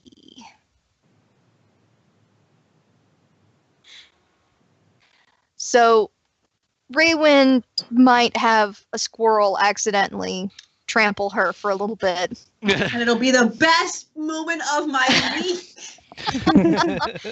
Oh man, when we get done here, I have to tell you guys about the story when Gigi startled himself by getting stuck in a paper bag. Oh my god. Oh, bless his little house. This is so sad. Once I tell you the story, you won't think that anymore. Okay, so night passes uneventfully aside from the squirrel. It is What's the it squirrel's is now. name? Do you wish to converse with the squirrel? No, I'm just gonna laugh at him. Oh, okay. Poor little soul. Oh dang, because I had a name. I was like, I would have said something along the lines of, well, hello there, or something, like laughing because tiny little squirrel, giant dragon. Like, Right. This moment for him was a terrifying thing. Oh, okay. Wait, never mind. I did study Speak with Animals that night, incidentally. Yeah, the character I was thinking of is a mouse, or is a rat though, not a squirrel. Dang it! I know what gonna- you're reading. I was gonna say the squirrel. No, I was gonna say the squirrel's name is Jack. Like Jack Jack? No, not Jack Jack. Name's Monterey Jack. Jack the squirrel. I love him already. I tried to appease him. It's okay. I'm not going to eat you. It's fine. You're okay. Also, as a side note, the early '90s Capcom Chip and Dale game is really hard. Yeah, it is. So hard. I Very. can't even get past the first level. All right. So it is now morning. As all 5 of you wake up, you will notice Make the that strangest friends. you'll notice that everything seems as it was when before you went to sleep. Makar and Raywin, you will probably notice you'll probably wake up a little sooner than everyone else because there is a bit of bustle going on around you. The lamp lighters are going around and they're putting out the lamps, and you've got people you've got knocker-uppers coming along. That's a British word. You've got people coming Which along one I and don't know. waking up individuals. A knocker-upper is someone from before they had alarm clocks. It was their job to go around and wake people up to go to work. Yeah, it's wake up call basically. Yeah. 5 a.m. wake up call. Yeah. So you've got people going around and like there is a bit of commotion going on. I'm going to chill on the front porch until the tiefling returns, and I'm going to accost him. Okay. So Feel good on my spine. Makar, did you want to do anything before heading back to the house? You don't know you're about to be accosted. Keep that in mind. That is true. Is there like a stream or anything, like any kind of water source nearby? You would probably be able to find a small pump fountain. Okay, I'm gonna try and like splash some water in my face, clean off the last night type thing. Okay. Also, do I have any kind of gloves at all? I don't know. If I have gloves, it'd probably be good to put those on. Inventory. I know I sure as hell don't. Nope, there's Can't nothing I anything do. with his claws. I don't think you did. Okay, well then I'm just gonna have my hands in my pocket and I'm gonna walk my way back. Okay. So when he approaches, and I'm not going to say anything, just going to chill on the front porch, letting him walk up. When he gets within comfortable hearing range, not so I can just talk normal conversation level, I'm going to say, you okay, buddy? I am going to, sort of walk past a bit, take a deep, kind of like a subtle deep breath and go, yeah, fine, perfectly fine. Just, it was a bit stressing there, took a bit of a break from the heavy emotions, get some stuff figured out. Crazy day we had yesterday, wasn't it? Yeah, you can say that. How about that local sports team?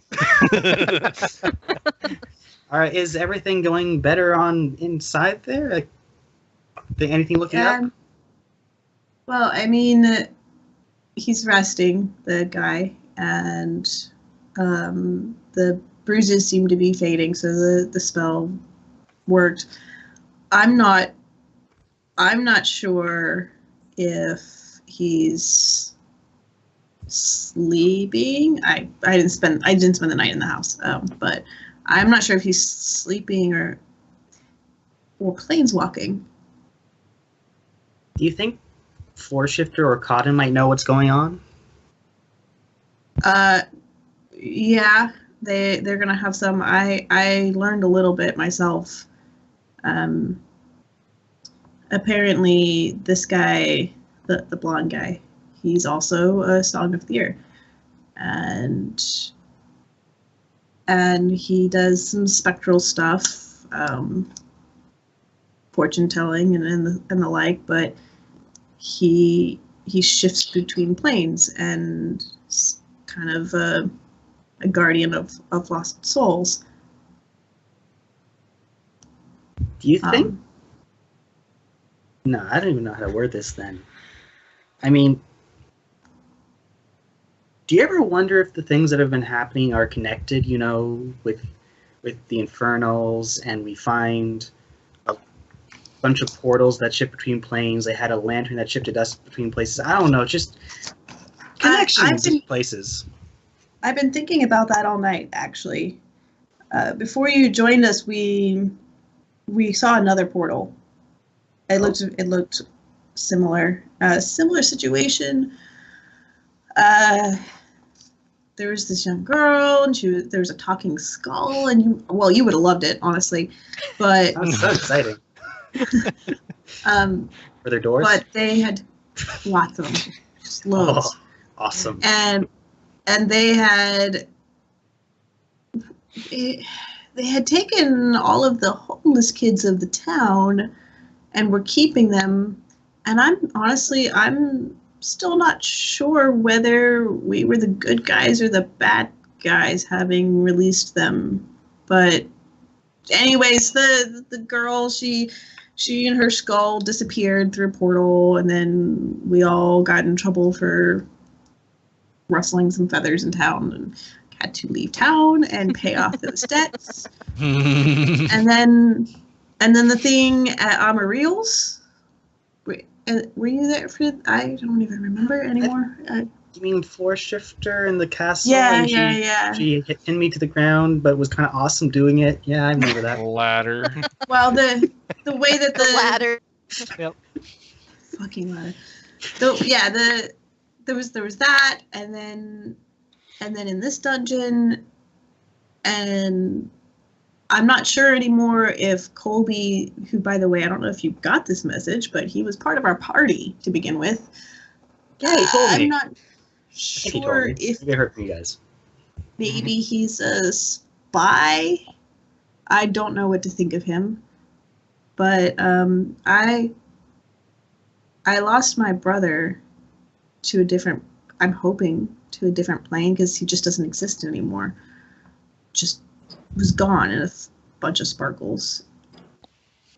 And this guy who's unconscious in bed apparently is a planeswalker, and I've just been thinking all night. Well, as this might sound wrong, but believe me, as long as you don't see the body, there's always a chance they're still alive. Because trust me, when you do find, as long as he disappeared for completely, and once that happens, there's always a chance that something else happened. Because we've seen a lot of people, go here and there. But what you were saying about not knowing about being a hero or doing the right thing or whatnot. Yeah, I get that, because we've seen so many different things since I left the dungeon, and growing up, I was always told, beware the humans. They'll eat you up. They'll tie you different things. And They ever are since leaving, Kind of awful, some of them. yeah, I've seen so many people, and they say the exact same things about infernals. And you know what? I like being, speaking Infernal, my first language. I like doing all these kinds of stuff that apparently freaks humans out and such, but I don't get it. Right? Yeah, I know. It's awesome just watching their expression. But anyways, I've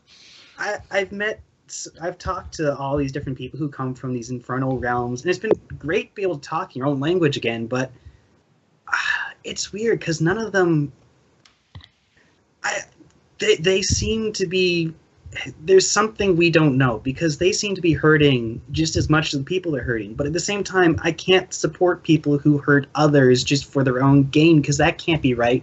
And it's just, it's hard. It's honestly, it's confusing. It's hard to know what's right. I want to reach the point where everyone is safe and happy and gets along, but they won't let you. But all I know is that people are hurting right now, and we're doing what we can, and I think that's what really matters right now. Yeah, you're right. Probably. I gotta be right sometime. I gotta be right sometime in life. You go repeating that, and I'm gonna deny every word. That's fair. Okay. Well, I if you ever want to, I don't know, talk about humans or whatever, and then I shrug and walk inside. Okay. Nice. I'll follow. All right. So, let's see. Axel and Klaus, you guys will. I'm assuming you have been up for a little while, as Axel and Makar will walk in. Flip is, I'm assuming, still upstairs, and I'm guessing at this point, snoring a little louder than he had originally intended. Oh, of course. You had intended to snore softly. Like a Just kitten. little bit of snoring. All right. So, Klaus, what are you going to do? Wake up, prepare spells, normal routine. Okay. Axel. I will actually be right back. Oh, okay. I'm gonna do some stretches and tiny up the bow. Okay. Let me see. I'm gonna involuntarily shudder when I see her doing that. Okay. I will say. I'll just scream at her.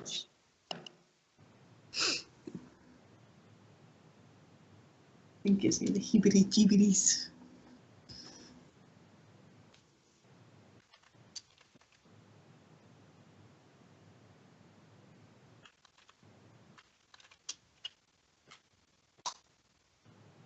Okay.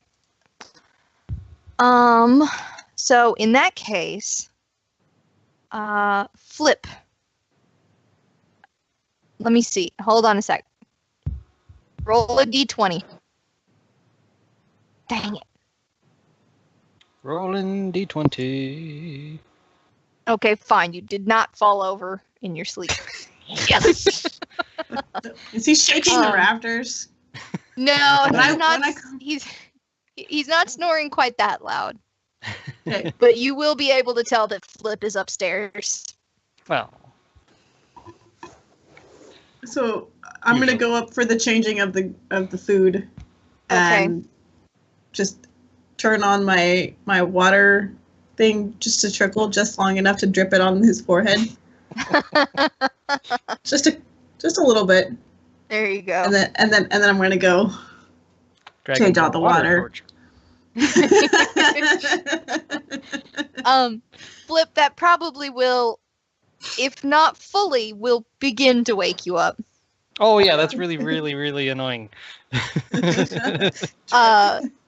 Ray, when you walk in, you will notice that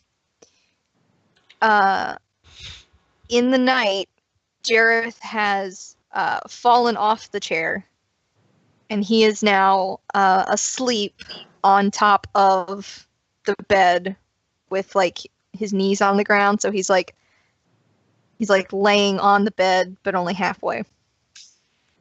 And he is still asleep. Is there enough room on that side of the bed that if I kind of like helped him up on the bed, No, he's on Mannix's side of the bed. In So I fact, would- his head is Sorry. probably like laying on his stomach or side or something. Yes, there's no real easy way to just do that because I'm not carrying a full-size man round size to the other side of the bed. He's will- he's pretty big and like muscly too. So Yeah. I might be able to pull it off, but not very gracefully. yeah. So instead, I'm gonna change out the food Okay. and gently rest my hand on his shoulder. Ooh, roll a d20. Uh-oh. I'm not doing so great today. Okay. I rolled a 20, so I'm going to roll again to give you Uh-oh. a fair shot. Okay, there we go. Incidentally, this is story-based die rolling. It's just to see Okay. what's going to happen. It's fine. So as you put your hand on Jareth's shoulder, By the way, other hand has plate. right, you will hear a very like dry, sore voice softly whisper, "Please don't wake him. He just got to sleep." Then I'm freaking out a little bit. But I look to the man in the bed. Yep. Mannix has his eyes are like kind of sort of open, like he's having trouble keeping them open. But he's looking right at you. To which I whisper, Ari, that just looks really uncomfortable. Mannix will give you a weak smile, and he will say, "You're very kind, but he'll be fine." To which I'm sorry. Breaking character. It's killing me.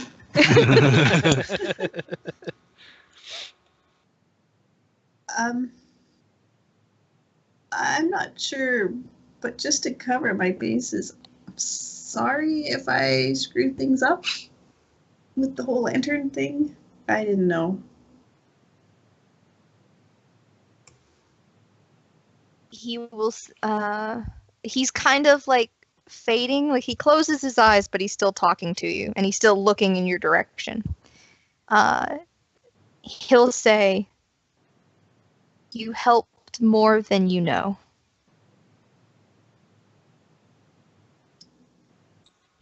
So, when he spoke the first time, my hand will have popped up because like. So I'm just going to then step back and say, okay. I'll just be going, and then I leave. Okay. He will have fallen back asleep after the last thing he said. So there will be no response from the room as you leave. It's fine. It was never there. Yeah. And incidentally, the roll was to see who would wake up. To see which one of them would wake up. Okay.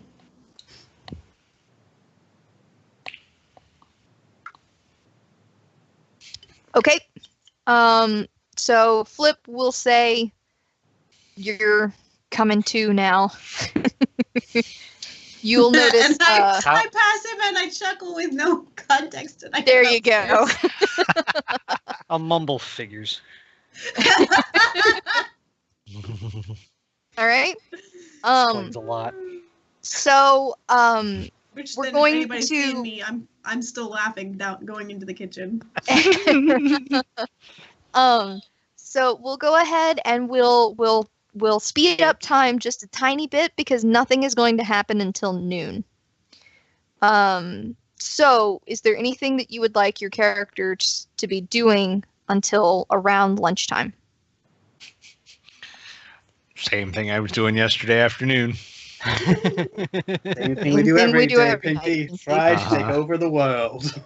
I'm gonna take my rat and I'm gonna go outside and just sit in the yard, and the two of us enjoy the outsideness and work on our sign language while we watch the wizard. Okay.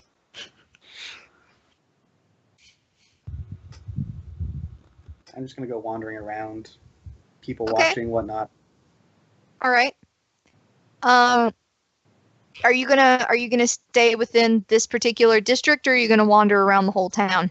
I'm going to walk as far as I can with that, still getting back in time for lunch. Okay. Because food is good. Okay. Then in that case, wait, Axel, did we figure out what you were gonna do, or did you decide? No. You're just chilling. Just chilling. Okay. So you guys, you guys will be doing your thing until noon, and then around noon, you will hear from upstairs the pounding of feet running down the hall and to the top of the stairs. Jareth seems to have forgotten that there are stairs there, and he misses the first few, but he catches himself. He will lock eyes with the first person he sees inside the house. So we'll say you all came in for lunch. So everybody roll a d20. Oh boy. Yay! Oh, thank you, Cosmic. this My is best roll. This fits so well. Okay. Okay. That's my best roll of the Great. day. Damn. That fits perfectly. He'll lock eyes with Raywin, and he'll look like he'll look surprised and like shocked and like obviously like he just woke up. His hair's a mess. And he'll stare right dead into Raywin's eyes and go, "He moved." I can't not. Corbin, it moved. So Sorry. he will look at Flip. He'll turn to Flip and he'll go, "What do we do now? What do we do now?" Well, he doesn't need a reset. I would just say, just gotta cool off. You know, it gets a little hot, and just let him rest. Just let him rest. There's like no facial change, but he'll nod, and he'll go, "Okay." How about you get some food and maybe stretch a little? Been there a while. He'll look over all of you and kind of like realize he must look foolish, and he'll kind of like put his weight on both feet and kind of stand up and like, you know, kind of like fix his shirt so that it looks like it's supposed to, and he'll be like, "Okay." Can I still have a sandwich hanging out of my mouth? Sure. When he came down, I'm just like, Sure. So Jareth will then go about making himself a sandwich, but he will also like start up the cooking area, and he will start making a bowl of honeyed porridge. While he's eating his sandwich, he'll be cooking the porridge. Good call. I'm gonna pull the wizard aside and say, I like this guy. Yay! I will admit he's almost a different person than he was when we first met him. So No, he's well, okay, he's at least a little, we'll say, maybe not friendly, but personable, I guess. Human. Yeah, towards us. Time past the sun and into the day. From the kitchen, you will say, "I agree with the elf, human." And then I'm he'll just- blushing out my ears. He will look at all of you, and he will give you a giant grin, like a sly grin. And I'm really very grateful that I have scales because.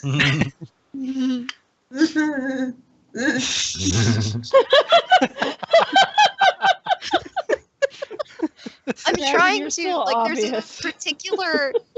There's a particular like actor I have in mind, like for the grin. Like I'm trying to like bring that to your mind, and I can't think of it anymore. It's in my head. Like Cumberbatch? No, it's like a playful grin. It's like a happy, playful grin. Okay. Like, I made a joke, guys. Like, And like he's happy, Okay. and he's like, haha, you didn't know that I could hear you, kind of thing. I mean, come on. He's a god of chaos. Yeah. It's true.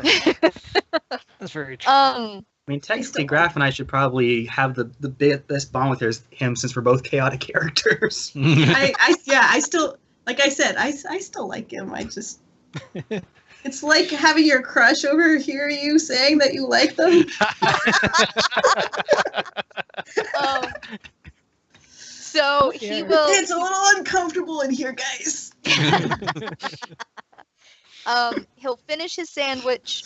He'll finish making the porridge, And then he will take the porridge like in both hands and kind of like he's walking like shit, I put too much porridge in this bowl. And then he will go back up the stairs and you will hear the door lightly close behind him. His day got better. So I'm going to briefly update everyone that I hadn't talked to yet. I talked to the wizard and I talked to the tiefling, but I'm going to briefly update everyone since we're all in the same room and we're all more or less coherent. I'm going to let them know basically that so Mannix is a kid that Jacob and Jareth found when they were kids. He was homeless and they took him in. That he became one of them, became like a brother, and then he became more to Jareth. And they found out that they were Songs of Thyr, all three of them. Don't really know what happened between Jacob and Jareth. They're no longer speaking, and it's sort of this is for the sake of the people that we care about, that we're not getting each other's way. And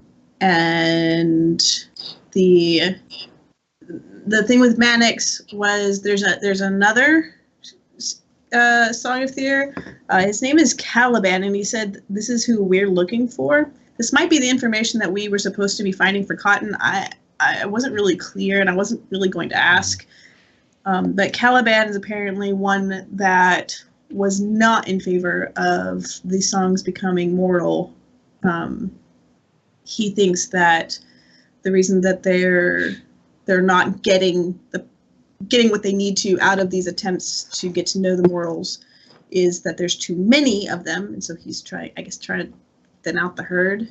And he tried to take Mannix from Jareth. Jareth basically told him to go sit on a stick, and he did something to Mannix, and like that kid that was following him around, that was what was left of Mannix. But apparently he trapped him in the lantern, and we set him free.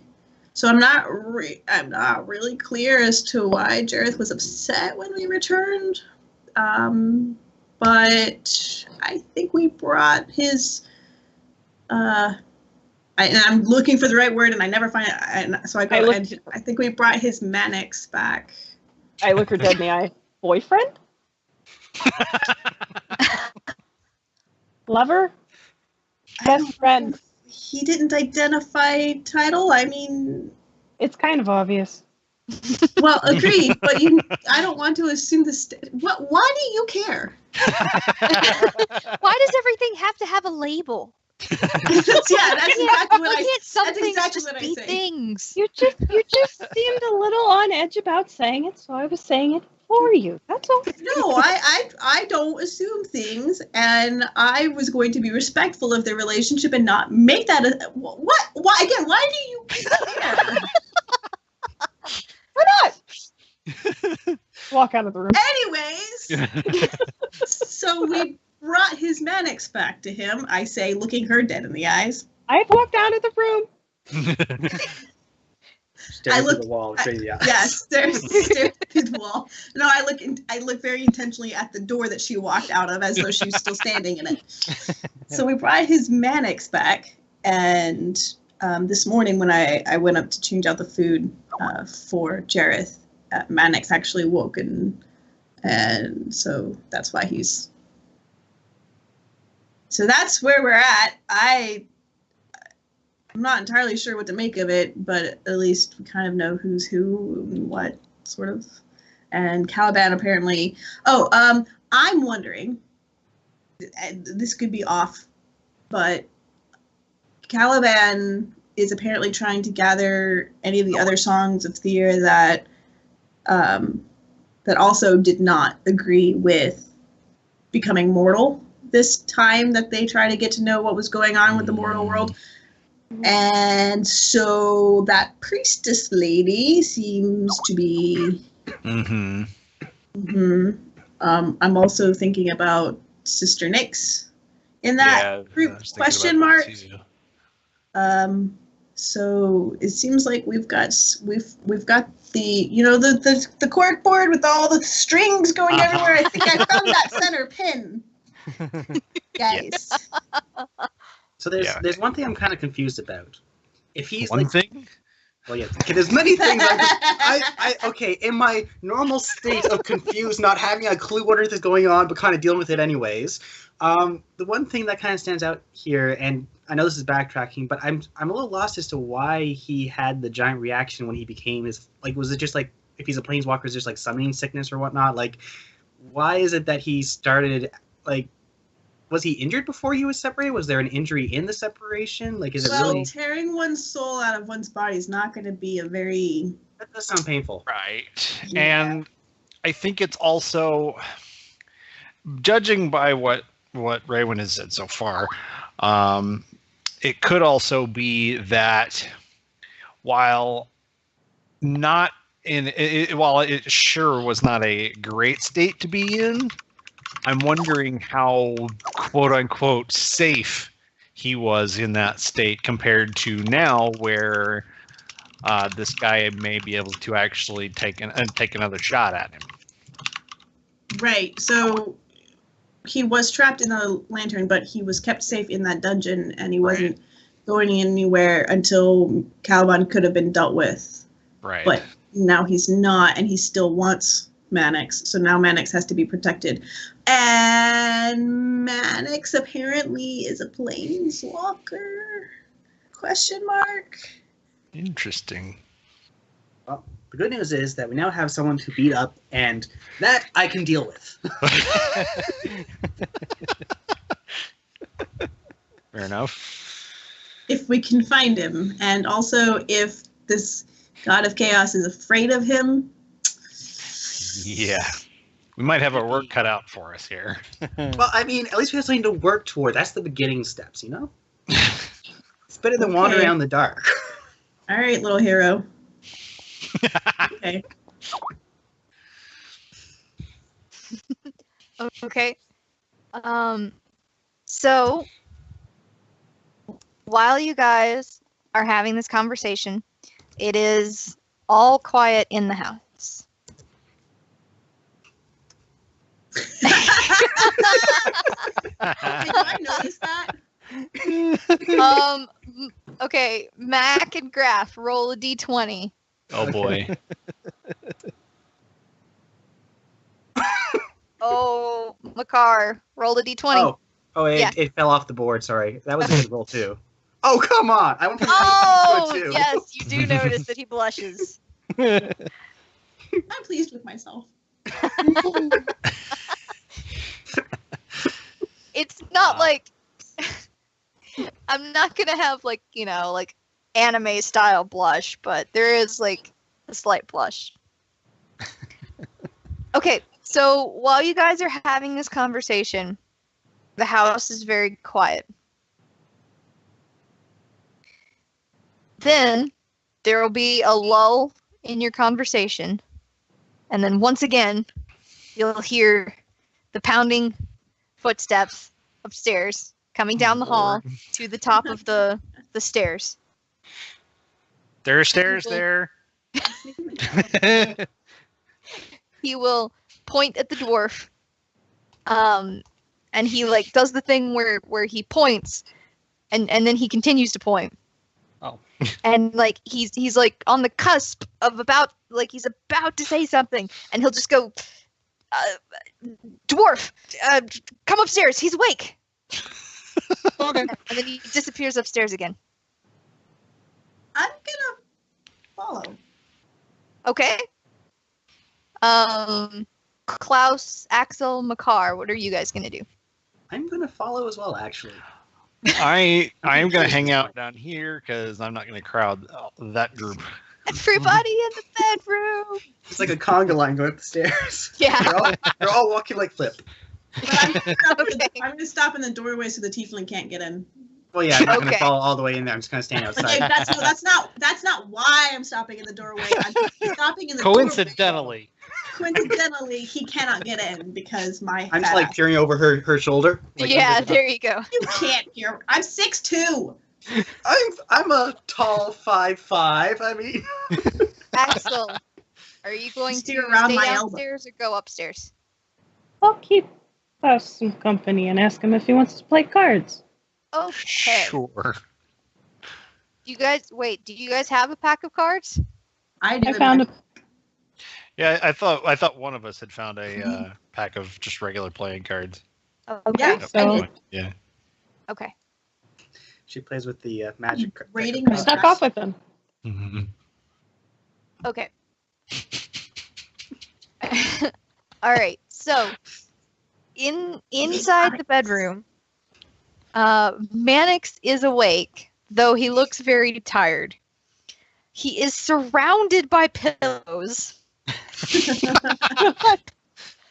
The blanket, he has pushed it so he's sitting up. So he's pushed the blanket so that it's kind of pooled on top of his hips, and Jareth is trying desperately to pull the blanket back up him and like tuck him back in.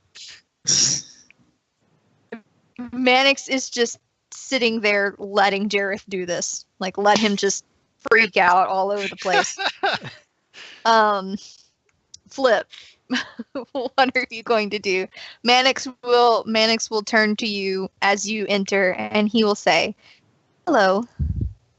Well, hi. Sorry, I had to move my mic. How are we feeling today? Still very tired, and it is going to be quite some time before I am used to having my body back.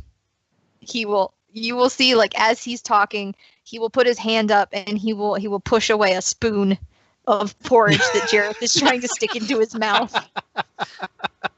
And he will like giggle like a schoolgirl with her boyfriend, and will say, "But as you can see, I am being well tended to." It's obvious. And the spoon gets shoved in his face. It may be best not to fight Mannix it. is now eating the porridge.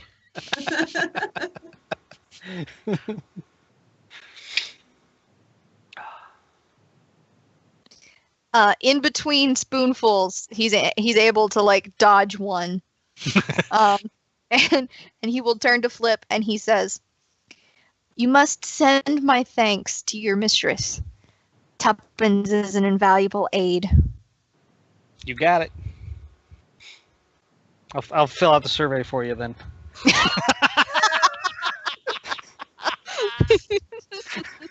On a scale of 1 to 10, how would you rate this healing? Call is important to us. Maybe recorded or monitored. There you go. Your call may be monitored for Quality assurance. There you go. Are we Quality allowed to assurance. let you send your current health ratings to our company for further tracking? Please press 1 if you agree to take the survey. There you go. Oh, Lord. Oh, I'm loving that this has stuck around for so long. Okay. The three, well, 2 and occasionally Makar, 2.5, will notice that there's not much really that you can do.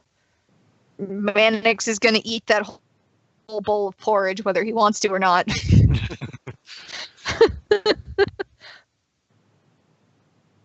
All right. So what are you going to do?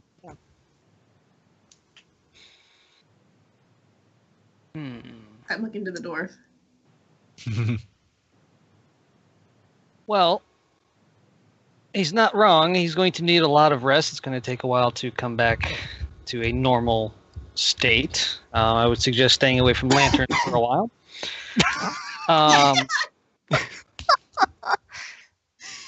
Oh wait, Oh, did you guys just leave Mannix's lantern in the middle of the road? Is it still in the middle of the road? I didn't thought it pick was up. right out We front. didn't touch it. No, I thought it was right outside Okay. the front All door. right, no, it's fine. Nope, it's still in the middle of the road. Whoa, it was right outside the front door. Yeah, Yeah, in the middle of Yeah. the road. In That- the road. Well, I thought there was a. Okay. Did you think there was a lawn And a sidewalk? Yes, I did. No. It's like a I mean, there's no like, I get the it road now. isn't, it's not big enough for like carts and things. It's just like a small road that people walk up and down on. So had I realized that, I would have at least pulled it like closer, like right in front of the porch, at least, not in the middle of the road. All right, so it's still sitting outside. It's I'm It's sorry. in front of the I porch. thought it was Okay. within the property, but apparently not. So No, it wasn't. okay, then yes, I will use my staff. It's and move close it. to the property now. That's fine. Yes. Okay.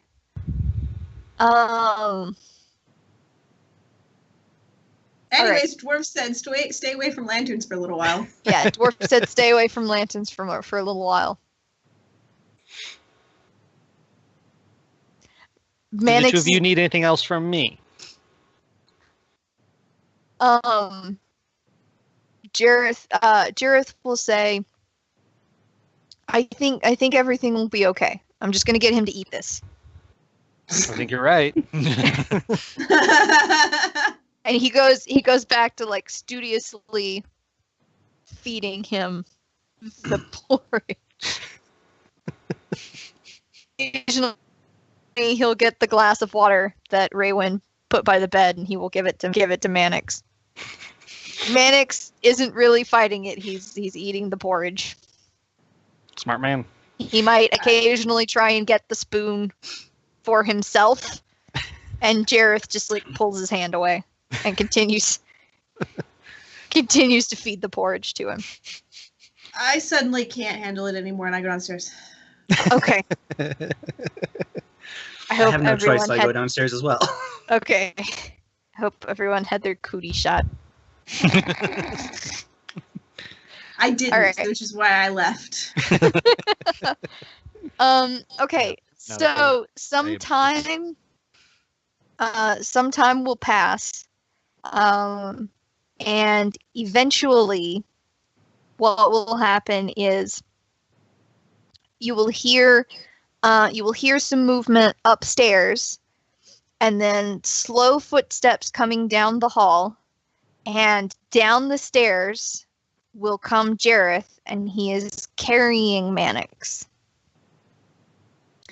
He will then bring him Style? into Princess style? Yes, princess style. He's still got a blanket around him. He will bring him over to the sitting area where the bookcase is, and he will set him down in the chair. And then he will fastidiously try and like put the blanket up around him.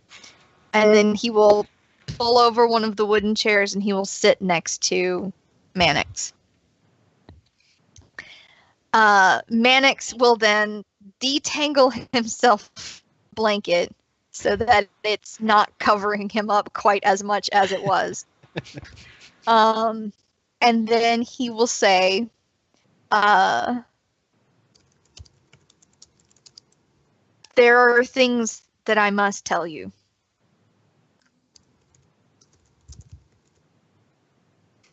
Oh, hold on, I have a message. No, you didn't. Yes, I figured. Yep, they're in your inventory now. Add them to Okay. your inventory. I'm sorry. What'd I you lost touch? Nothing. So, Mannix will like indicate that you should all sit down. Don't stand on his account.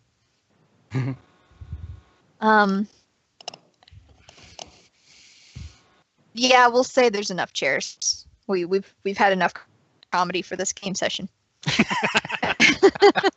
There's enough chairs for all of you. Okay. So, when he sits down, he will say, Jareth informed me that, well, hold on, no. He will say, Jareth told me what he told you. And please allow me to fill in the holes.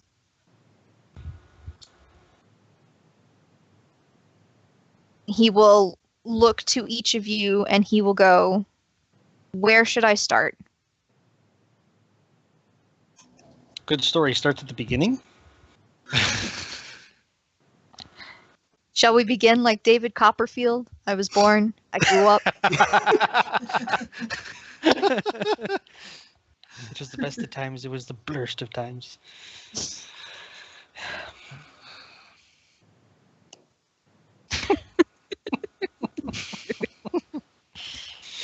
I'm going to indicate that I told my party what Jareth told me about them growing up. Okay. And suggest maybe we start with how you got stuck in a lantern. Yeah. I think we're all kind of curious to know how that works. What were you going to say, Mac? I was going to say, better question. Is there any danger to leaving that lantern out there, just sitting there in case anyone can touch? Like, it's not going to do any damage to anyone else, is To it? which I shoot dagger eyes at the wizard because I didn't realize that it had been left out. That thing set fire in my backpack. I wasn't going to touch it again.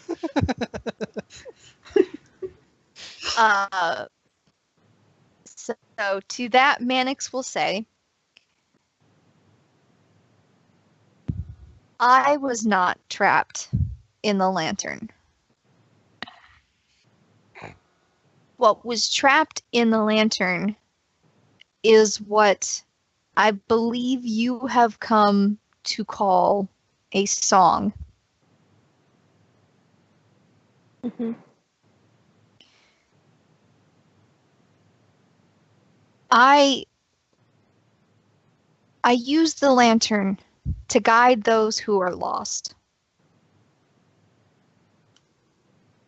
So it has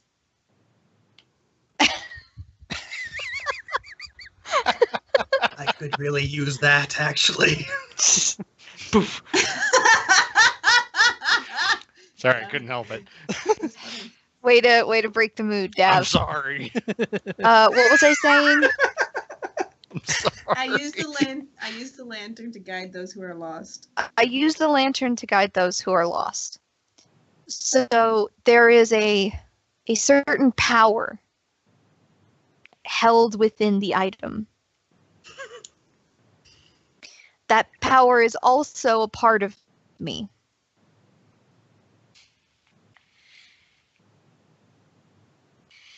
When it was contained, it sought to escape. And that is what happened.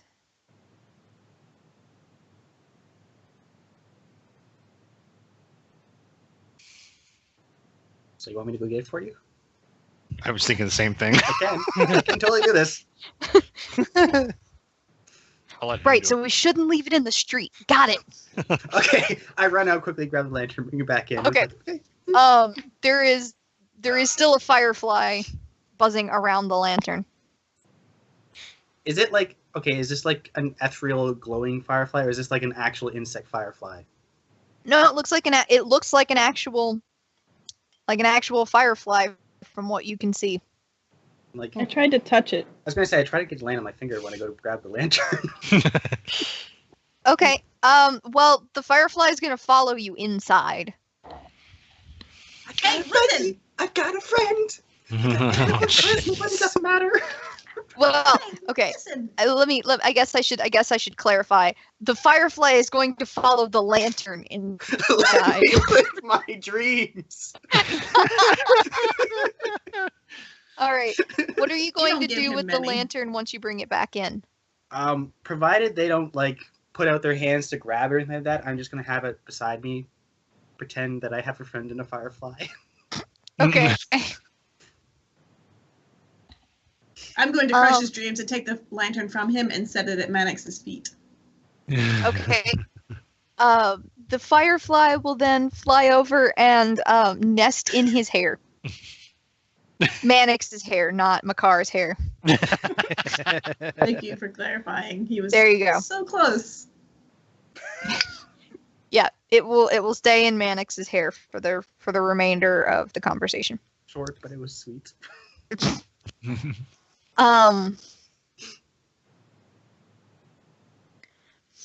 Mannix will look to you and he will say, I am sure you have already met Nyx. Yeah. Yeah, She and I are well acquainted. There are many aspects of our lives which overlap. And he'll try and find the right word, and Jareth will interrupt and say, she's a bitch.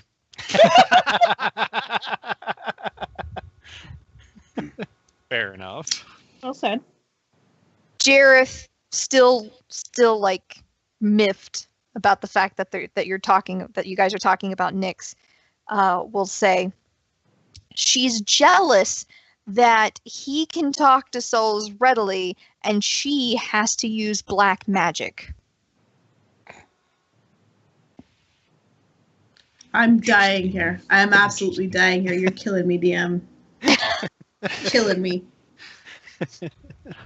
Oh, Miss Smalls. My character's getting increasingly uncomfortable trying to withhold a question that I desperately want to ask. Mannix will kind of like not necessarily glare, but like Corrective look. frustratingly sigh at Jareth and will say, yes, that's a good summation. You know, a couple look. Yeah, you know that look. We are not talking about this right now.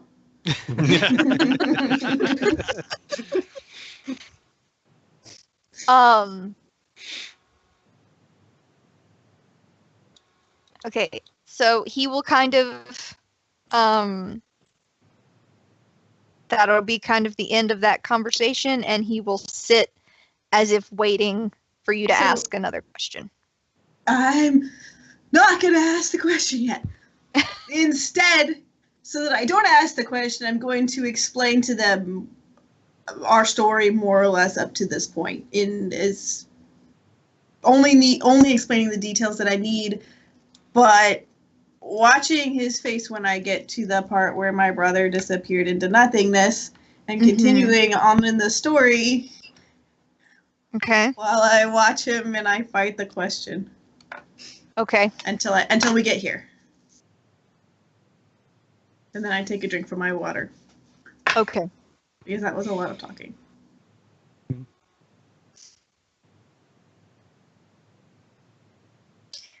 Trying to think of how he would. Ow! Trying to think. I kicked my desk. Well, don't do that. Trying to think of how he would say the bit of information in character.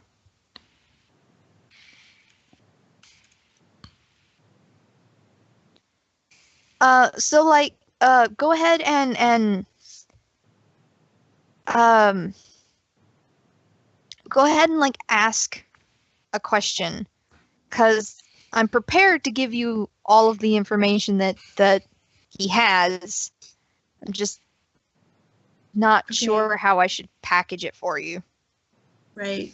So, question number 1 is, what the hell was Nyx doing with those kids?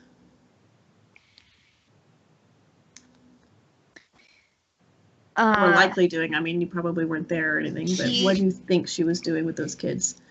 He will say that indeed he's not sure exactly what you're talking about, but Nyx herself has a soft spot for children.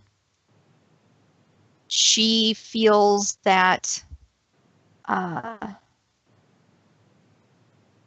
in her own twisted way, she feels that children deserve protection, specifically from adults. And She is the only person who knows how to protect children. Really not helping my moral conundrum here because. Oh, don't let that confuse you. She is indeed a terrible person. Okay, I understand, but balance in nature, sometimes terrible things have good outcomes, and I'm afraid that I just ruined those kids' lives. He will think for a minute, and then he will say, "It is no surprise that Nyx would work with Caliban. She cares not for the people of this world. She is also the only one who could tailor-make the weapon that he is looking for."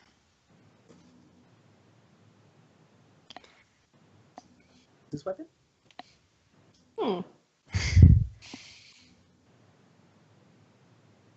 Caliban's plan is to rid Thyr of the other songs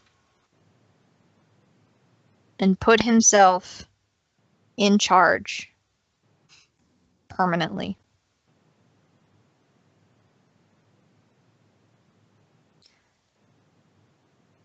He has a horrible campaign. He plans to do this by eliminating those who would not stand with him and take their power, making him more powerful than those that would join. It's not how balance works. He also plans to take advantage of the mortals who have lost their songs. So there's some that are already gone.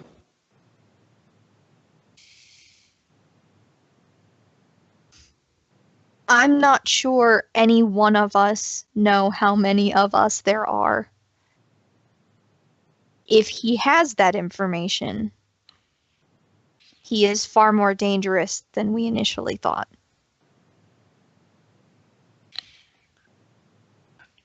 So, what is this weapon? Mannix will look very upset, and he will turn a little pale. And he will have to visibly swallow before he answers. And he will say, "I was the weapon."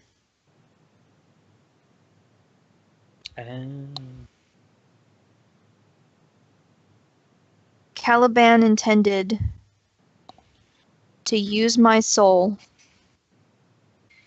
to release a plague on Thyr. Then, when the mortals' cries weren't answered, he would swoop in and claim that only he could solve their problems. That he created. Such as a white robes in a small village where your lantern was kept? Mm-hmm. All that. The plague that hit Glamstill. Well, I wonder if is this a plague in like a figurative sense, because we've had a lot of issues lately with arcane. He will clarify that it's a plague in a literal sense. Oh, okay. Remember the dungeon in Glamstill and the dungeon in Shelby. Right.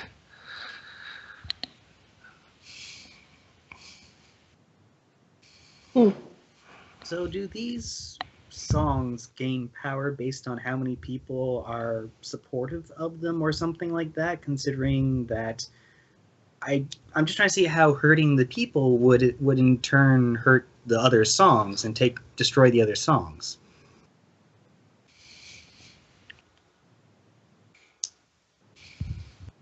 Without belief from mortals, we have no power. That makes sense. It is the faith of those with such short lives that allow us the ability to change those lives. So, the attack on Aliaga and Amaril's people and all of that, is he likely the one who corrupted her spell? His spell? I forget which one casted it. Their spell? Yeah. They're the same person There you go. practically. Fair enough. Their spell? Mannix will kind of, even though he doesn't have a beard, he will start to like stroke the side of his chin a little. And he will say, I believe Caliban would have that ability, but he would have to work through another, for he cannot leave his realm. So they do know where he is. That's half the problem down. Which means he has an agent here. Mm-hmm. Right. Or, well, at least one. Yeah, Mannix will nod to what Klaus says and says, or many. Theoretically, it would be all of the other ones that sided with him. Yeah. And the people that we keep seeing disappearing into portals. Right. So then that kind of leaves us with two options then. Either we get strong enough to confront this Kellenborg guy, or we support the songs and find them to the point that they get strong enough. Caliban. I'm bad with names, okay? From the Tempest. Come on, guys. It's best that you get used to me right away. I'm sorry. I know you just met me, but this is going to be a long road. Or we find the songs and we support them and help them grow in strength so that he has less he has more to stand up against. Be the two options, I'm guessing? I mean, one way or the other, we've been thrown into this thing time and time again. I don't think we're going to get out of this. I think we are a part of this now. We don't really have a choice in that matter, from what I've been seeing. I mean, I've been here only for a short time, but yeah. I think we still have a choice, but it's our choice. I mean, my part, I don't think it's a choice I'd be willing to make. Well, if this is, at least for me, if this has anything to do with the weird magic, the weird arcane stuff going on, then there's no choice for me. I'm sorry, my headphones derped on me and I missed the choice. What's the choice I'm making? Well, I just said that, did you miss my entire spiel or just the final choice? Okay, my entire Oh, thanks.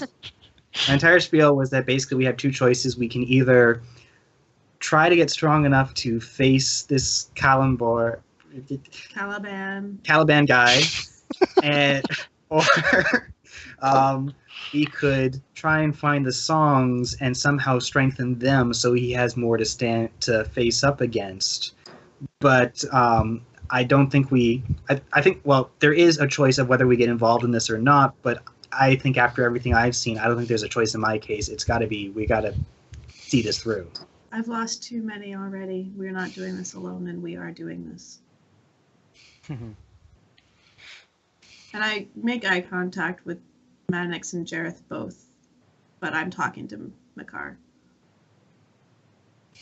I'm with you on that one, because I know if there's anything this journey with you guys has taught me, it's that I am way too weak to protect the people I want to, and I don't know if I'll ever have the strength to do that. So I want to find and help those who do have the strength to join us and help against this problem. There's more strength in you than you know, little one.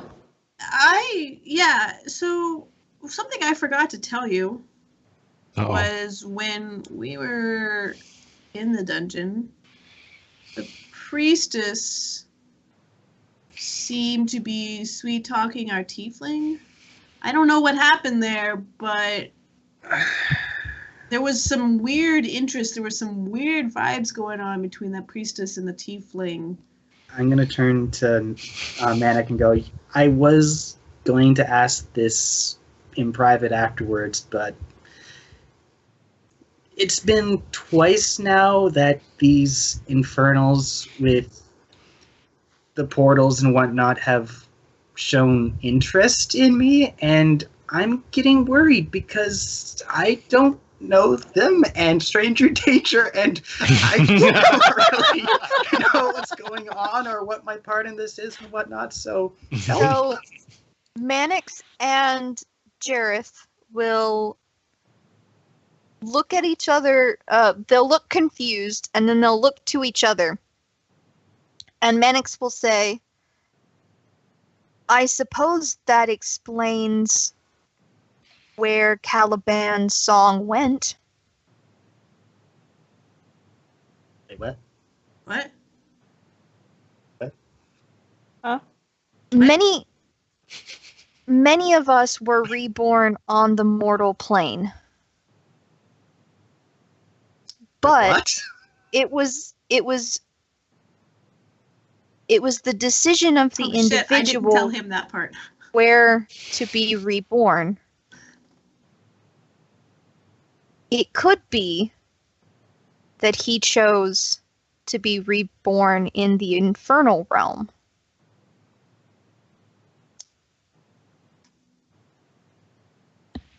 Okay, but what would this... Okay, so we're talking about why infernals are involved in this then? That could explain it. Okay, but I was also curious as to why they keep trying to get me to come to them and whatnot. And I look at him like, okay, so now you confirm it.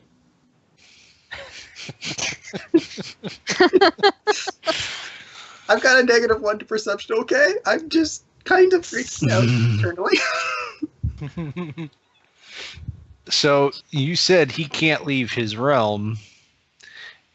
If he is actually infernal, that would actually make a lot of sense as to why he's trying to recruit infernals. Okay, yeah. Because So they he's would trying be to recruit our tiefling. Okay. right. Motherfucker can't have him. Because they would be the only ones that could really enter that plane. That realm, let's say. So that makes a bit more sense. You can't go. I've honestly never even been there. Tormentor, But... not Or- everyone else. Mannix will interrupt you and say, or worse still, give him an agent on this plane. Yeah, you definitely can't go. You can't go. You can't leave me. They really haven't done a good job trying to convince me to go, honestly.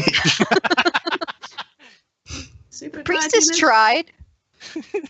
She did until she suddenly switched everything she was saying. I mean...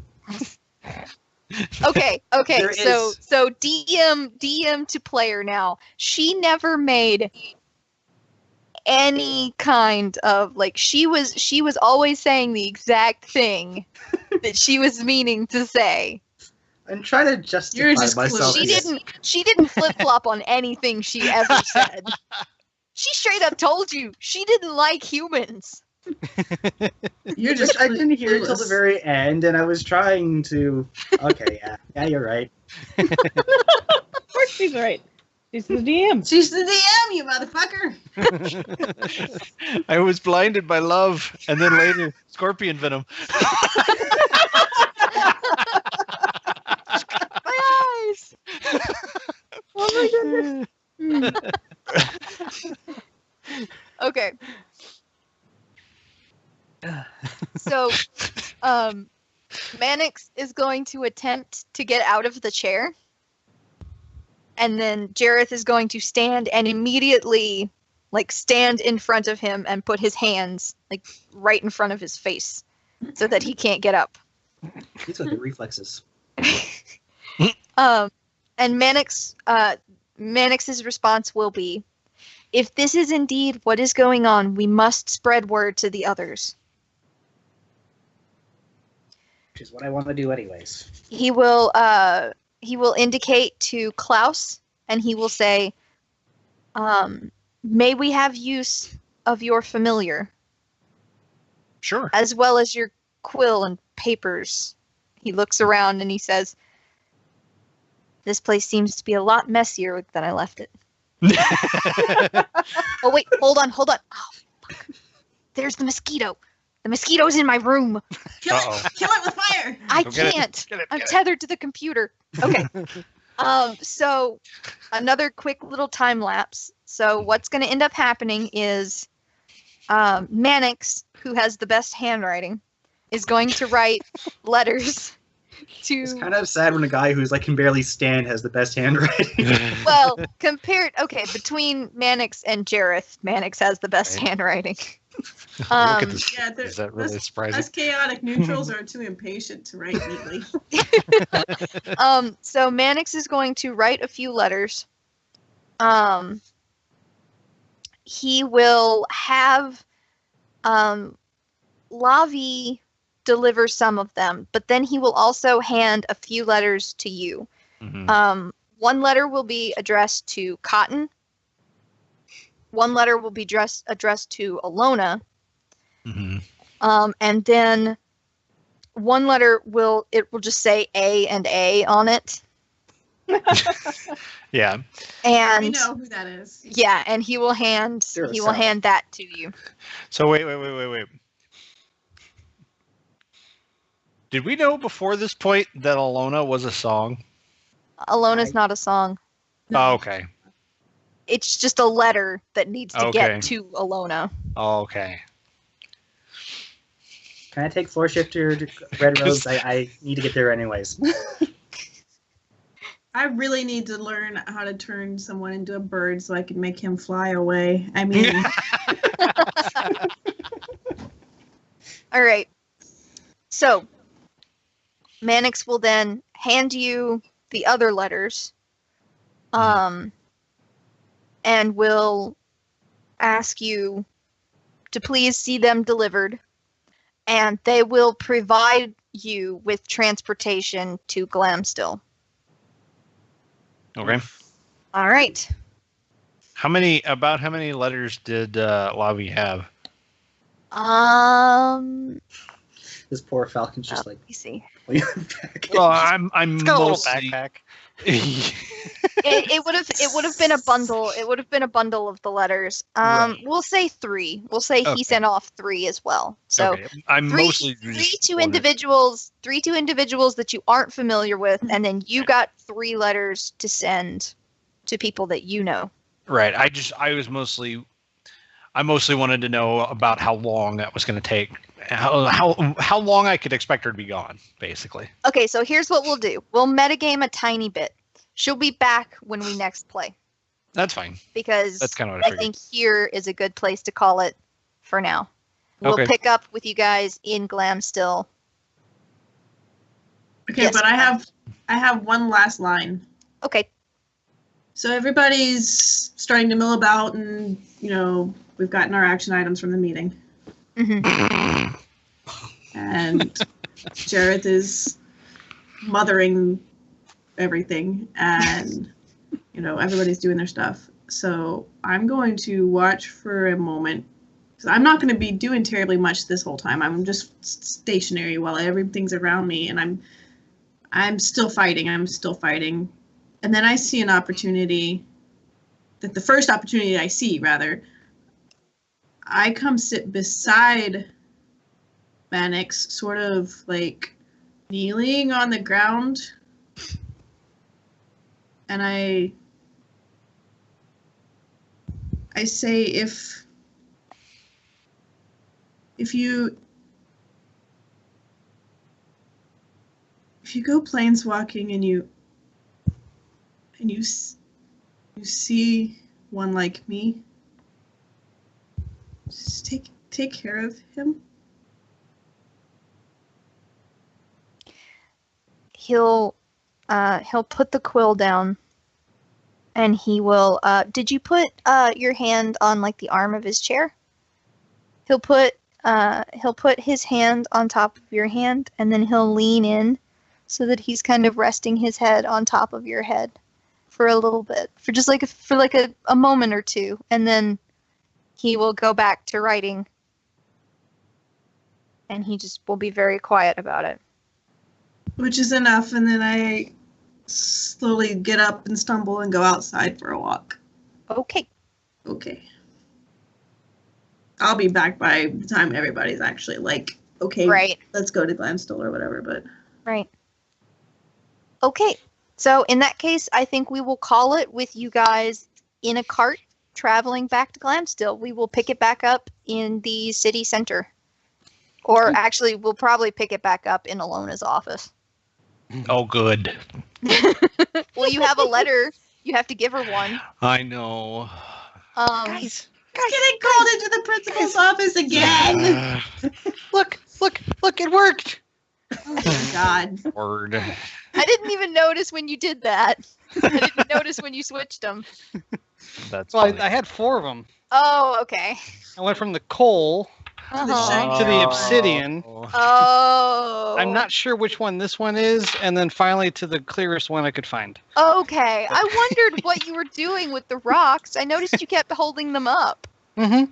Okay. That's slick. The progression of crushing it into a diamond. Very It worked! nice. Wow. Very nice. Wow. That's not how Long- that works. Longest intro ever. With that, if you've somehow managed to get it all the way here, Tonight, you get 3 gold stars. Yeah. and I do believe that we are taking a little break. Yeah, Graphics gotta go couple- to a few E3. weeks, right? And yeah, then I we're think gonna we're gonna take a small Yeah. break so that, people can do life things and I can write stories. right. Mm-hmm. Because here's the thing. So up until this exact moment, that was the story I had been working on for like the past 8 years.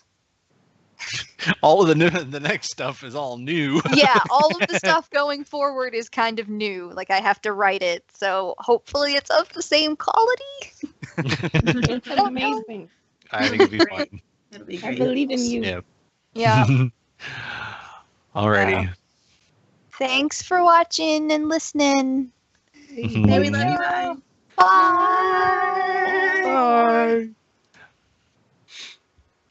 I gotta get this thing to actually cooperate with me because I can't click on anything. Oh no. Bye. Bye. Bye. We'll edit this part out. Yep. Oh. And think I'm that's gonna where I remember stopped that. streaming. Let me click stuff.